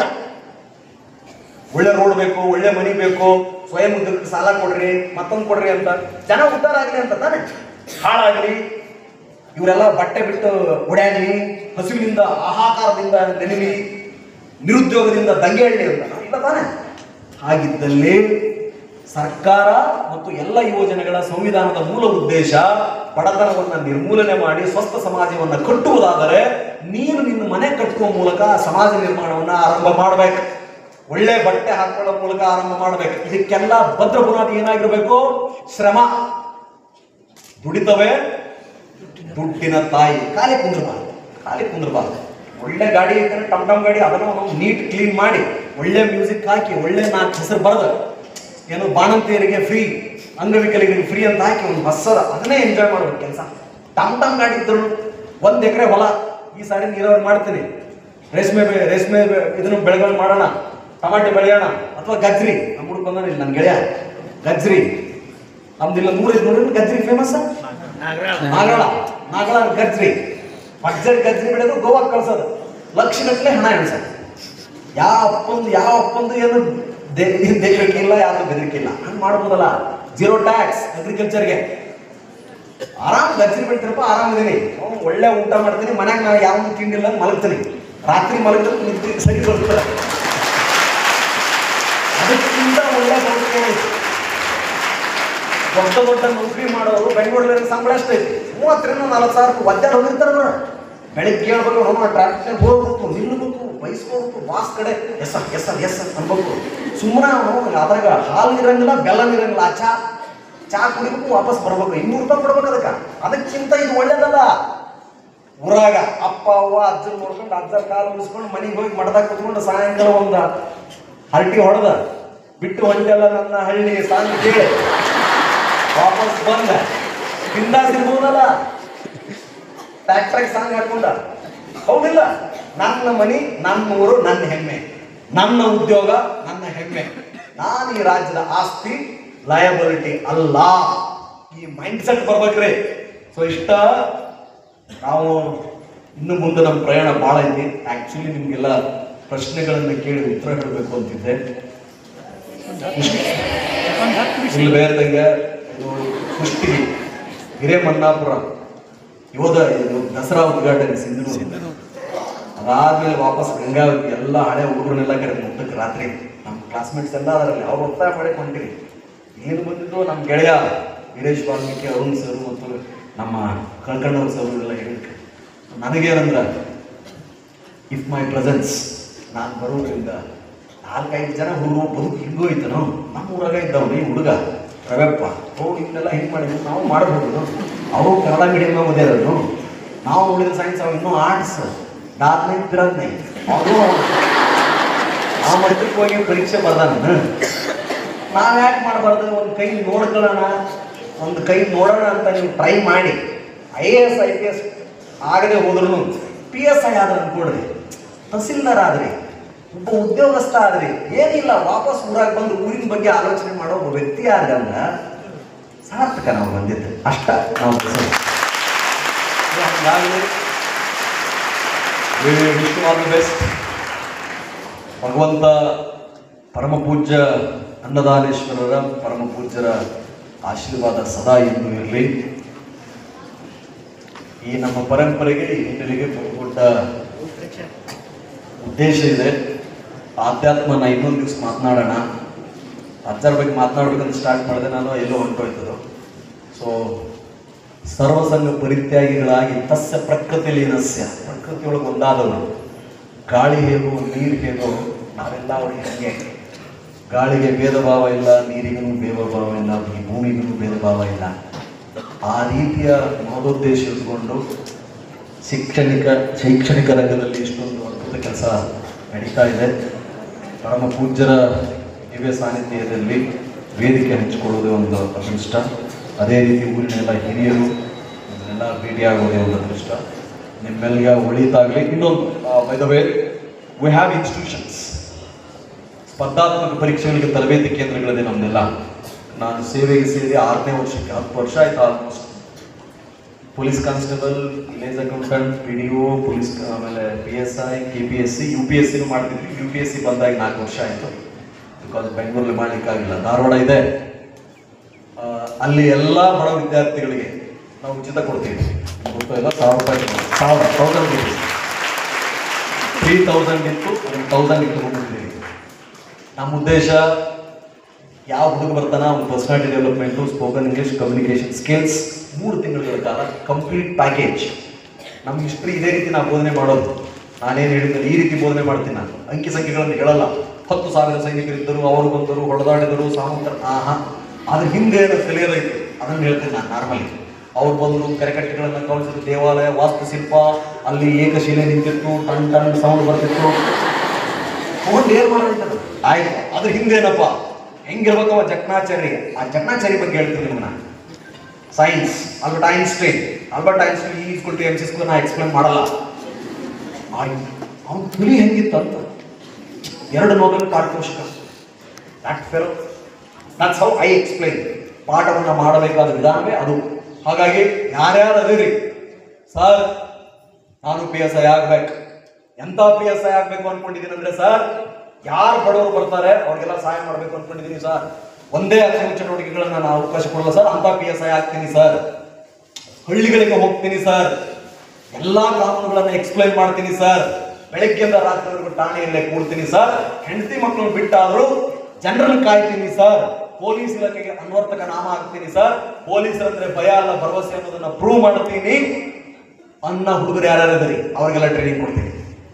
ನಾನು ವಿಲೇಜ್ ಅಕೌಂಟೆಂಟ್ ಆಗ್ತೀನಿ ಸರ್, ನಾನು PDO ಆಗ್ತೀನಿ ಸರ್, ನಾನು ತಹಸೀಲ್ದಾರ್ ಆಗ್ತೀನಿ ಸರ್. ತಹಸೀಲ್ದಾರ್ ಆಗಿ ಒಬ್ಬ ತಹಸೀಲ್ದಾರ್ ಒಂದು ತಾಲೂಕಿನ ಹಣೆ ಬರವನ್ನ ಹೇಗೆ ಬದಲಾವಣೆ ಮಾಡಬಹುದು ಅನ್ನೋದನ್ನ, ಯಾವ ಊರುಗಳಲ್ಲಿ ಸ್ಮಶಾನಗಳಿಲ್ಲವೋ ಆ ಊರಿಗೆ ಮೊದಲು ಸ್ಮಶಾನ ಕೊಡ್ತೀನಿ ಸರ್. ಶವ ಸಂಸ್ಕಾರಕ್ಕಾಗಿ ಹೊಡೆದಾಟಗಳಾಗಿ FIR ಆಗ್ತೀನಿ ಸರ್, ಅದಕ್ಕೊಂದು ಪರಿಹಾರ ಕಂಡುಕೊಳ್ತೀನಿ ಸರ್. ಪ್ರತಿ ಊರನ್ನ ಪೋಡಿ ಮುಕ್ತ ಗ್ರಾಮ ಮಾಡಿಸ್ತೀನಿ ಸರ್. ಅಪ್ಪ ಸತ್ರೆ ಖಾತೆ ಬದಲಾವಣೆ ಮಾಡಲಿಕ್ಕೆ ಅದ್ದಾಡಿ ಚಪ್ಪಲ್ ಹರಿದವ್ರನ್ನ ನಾನು ನೋಡಿದೀನಿ ಸರ್. ತೀರಿ ಹೋದ 15 ದಿವಸದ ಒಳಗಾಗಿ ಖಾತೆ ಬದಲಾವಣೆ ಮಾಡಿಕೊಡ್ತೀನಿ ಸರ್. ಎಷ್ಟು ಯೋಜನೆಗಳು ವೃದ್ಧರಿಗಿದೆ, ಎಷ್ಟು ಯೋಜನೆಗಳು ಹೆಣ್ಣು ಮಕ್ಕಳಿಗಿದೆ, ಮಕ್ಕಳಿಗಿದೆ ಅನ್ನೋದನ್ನ ಒಂದು ಪೂರ್ತಿ ಪ್ರತಿ ಮನೆಗೆ ಹೋಗಿ ನಾನು ಡೆಲಿವರಿ ಮಾಡ್ತೀನಿ ಸರ್. ಅಂತ ತಹಸೀಲ್ದಾರ್ ನಾನು ಆಗ್ತೀನಿ ಸರ್ ಅನ್ನೋರ್ನ ನಾವು ತರಬೇತಿ ಕೊಡ್ತೀವಿ. ಇವತ್ತು ಅವಶ್ಯಕತೆ ಇರೋಲ್ಲ ಅಂತರದಪ್ಪ. ನೋಡಿದವ್ರು ಹೆಂಗರೆ ಯಾಕಿಲ್ಲ, ಶನಿಕರಿಸ್ಕೊಳ್ಳೋದು ಬೇಡ, ನಮಸ್ಕಾರ ಮಾಡಿ ಹೋಗೋಣ. ಈ ರಾಜ್ಯಕ್ಕೆ, ಈ ರಾಷ್ಟ್ರಕ್ಕೆ ಇದು ಬೇಕಾಗಿರೋದು ಅಂತವ್ರು. ಎಲ್ಲ ಕಲ್ತು ಹೋಗ್ಬಿಟ್ಟು ಕೊಕ್ಕೆ ಹಾಕಿ ಜನರನ್ನ ಹರಾಸ್ ಮಾಡೋರಲ್ಲ. ಅವ್ರಿಗೆಲ್ಲ ಬೆಂಕಿ ಹಚ್ಚೋ ಕಾಲ ಅತಿ ಶೀಘ್ರ ಬರ್ತದೆ. ಆದ್ದರಿಂದ ಗಟ್ಟಿಯಾಗಿರೋರು ಯಾರಿದ್ರಿ, ಯಾರು ಬರ್ರಿ, PUC ಮಾಡಕತ್ತೀರಿ, ಡಿಗ್ರಿ ಮುಗಿಸ್ರಿ. ಭರವಸೆ ಸಂಸ್ಥೆ ಹೆಸರು ಧಾರವಾಡದಾಗಿರುತ್ತಾ, ನಿಮ್ಗೆ ಬಳ್ಳಾರಿ ಸಮೀಪ ಆಗುತ್ತಂದ್ರೆ ಬಳ್ಳಾರಿಗೂ ನಮ್ಮ ಹುಡುಗರು ಯಾರೋ ಮಾಡ್ಲಿಕ್ಕತ್ತಾರ, ಅದು ಮೈಸೂರಲ್ಲೂ ಮಾಡ್ಲಿಕ್ಕತ್ತಾರ. ಎಲ್ಲಿ ಹೋಗ್ತೀರ ಅಲ್ಲಿ ಹೇಳ್ರಿ. ಯಾವ್ದು ಬೇಡ ಸರ, ಈ ಸಂಸ್ಥೆ ಇನ್ನೂ ತುಂಬಾ ಚೆನ್ನಾಗಿದೆ, ನಾನು ಅಲ್ಲಿ ಹೋಗ್ತೀನಿ, ನಮಗೆ ಸಹಾಯ ಮಾಡ್ರಿ, ಅಲ್ಲಿ ಹೇಳ್ರಿ, ಅಡ್ಮಿಷನ್ ಕೊಡಿಸ್ರಿ, ಪಟ್ಟಿ ಕಟ್ಟಿ ಆದ್ರೂ ಓದ್ತೀವಿ ಅನ್ನೋರು ಯಾರು ಬರ್ರಿ, ವಿ ಆರ್ ದೇರ್. ನಿಮ್ಮ ಬೀಚಿ ಬಳಗಕ್ಕೆ ಸಂಪರ್ಕ ಮಾಡ್ಬೋದು. I am really happy sir, ನಿಮ್ಮ ಕೆಲಸ ಕಾರ್ಯಗಳನ್ನು ನೋಡಿ ನಿಮ್ಮ ಬಗ್ಗೆ ಹೇಳಬೇಕಂತ ಹೇಳಿ ಅವರೆಲ್ಲ ಬೀಚಿ ಬಳಗ ಪರಮ ಪೂಜ್ಯರು, ನಮ್ಮ ಊರಲ್ಲಿರೋ ಈ ಹಿರಿಯರೆಲ್ಲ ಅಳಿವಿನಂಚಿನಲ್ಲಿರುವ ಸಂತತಿಗಳು ಇವೆಲ್ಲ. ಐ ರಿಪೀಟ್ ಇಟ್, ಇಂತಹ ವ್ಯಕ್ತಿಗಳೆಲ್ಲ ಅಳಿವಿನಂಚಿನಲ್ಲಿರುವ ಸಂತತಿಗಳು. ಎಂಡೇಂಜರ್ಡ್ ಸ್ಪೀಸೀಸ್ ಅಂತ ಯಾರು ಕರಿತೀರಿ ನೀವು? ಇನ್ನು ಮುಗೀತು, ಈ ತಳಿ ಹೋಗಂದ್ರೆ ಇನ್ನು ಇಂಥವು ಸಿಗಲ್ಲ. ಇದ ಹಳೆ ತಂಗಳು ಉಪಯೋಗ ತಗೊಂಡ್ರೆ ಅವನ್ನೆಲ್ಲ. ಪುಸ್ತಕ ತಲೆ ಮೇಲೆ ಇಟ್ಕೊಂಡು ಬೀಚಿ ಸಾಹಿತ್ಯನ ಮನೆಗೆ ಹೋಗಿ ಹೇಳೋರು ಯಾರದಾರ್ರಿ? ಪುಸ್ತಕ ಹೇಳೋರು. ಪುಸ್ತಕ ಅಂದ್ರೆ ದುಡ್ಡು ಕೊಡ್ತಾರೆ ಎಲ್ಲರೂ. ಆ ಸಂಸ್ಕೃತಿ ಬೆಳೆಸ್ತಿದ್ದಾರೆ. ಬೀಚಿ ಬಳಗಕ್ಕೆ ಸಂಪರ್ಕ ಮಾಡಿ. ಬೀಚಿ ಬಳಗ 1000 ಜನ ಕಳಿಸಿದ್ರು. 1000 ಜನ ನಾವು ಟ್ರೈನಿಂಗ್ ಮಾಡ್ತೀವಿ ಸರ್. ಅಷ್ಟೇ, ಇದು ನಮ್ಮ ಕಸುಬು, ಇದು ನನ್ನ ಕಸುಬು. ಇದ್ರ ಬಿಟ್ಟು ಏನು ಗೊತ್ತಿಲ್ಲ ನನಗೆ. ಹೋಗೋದು ಪ್ರತಿ ಊರಿಗೂ, ಪ್ರತಿ ಹಳ್ಳಿಗೂ, ಪ್ರತಿ ಹುಡುಗರಿಗೂ ಹೇಳೋದು, ನೀನು ನನ್ನಂತೆ ಬದುಕಬಲ್ಲೆ, ನೀನು ಈ ರಾಜ್ಯದ ಆಸ್ತಿ ಆಗಬಲ್ಲೆ, ರಾಷ್ಟ್ರದ ಆಸ್ತಿ ಆಗಬಲ್ಲೆ, ನಾಯಕನಾಗಬಲ್ಲೆ. ಒಬ್ಬ ನಾಯಕ ಇನ್ನೊಬ್ಬ ನಾಯಕನನ್ನೇ ಸೃಷ್ಟಿಸುತ್ತಾನೆ, ಹಿಂಬಾಲಕನನ್ನಲ್ಲ. ಹಿಂಬಾಲಕನನ್ನ ಬಯಸುವನು ನಾಯಕನಲ್ಲ. ಅಂದ್ರೆ ಬದುಕು ಎಷ್ಟು ಬದುಕಿಯ ಮುಖ್ಯ ಅಲ್ಲ. 28, 20, 32 ವಯಸ್ಸು ಬರೀ ಅಷ್ಟು ಬದುಕಿದ ಎಷ್ಟೋ ವ್ಯಕ್ತಿಗಳು ಅದ್ಭುತವಾದ ಕೆಲಸ ಮಾಡಿದ್ದಾರೆ. ನೀವು ಬದುಕಿ ಅಂತ ಹೇಳೋದೇ ನನ್ನ ಕೆಲಸ. ಶುಭವಾಗಲಿ, ಒಳ್ಳೇದಾಗಲಿ. Wish you all the best. Come one more time and have more discussions. Thank you so much.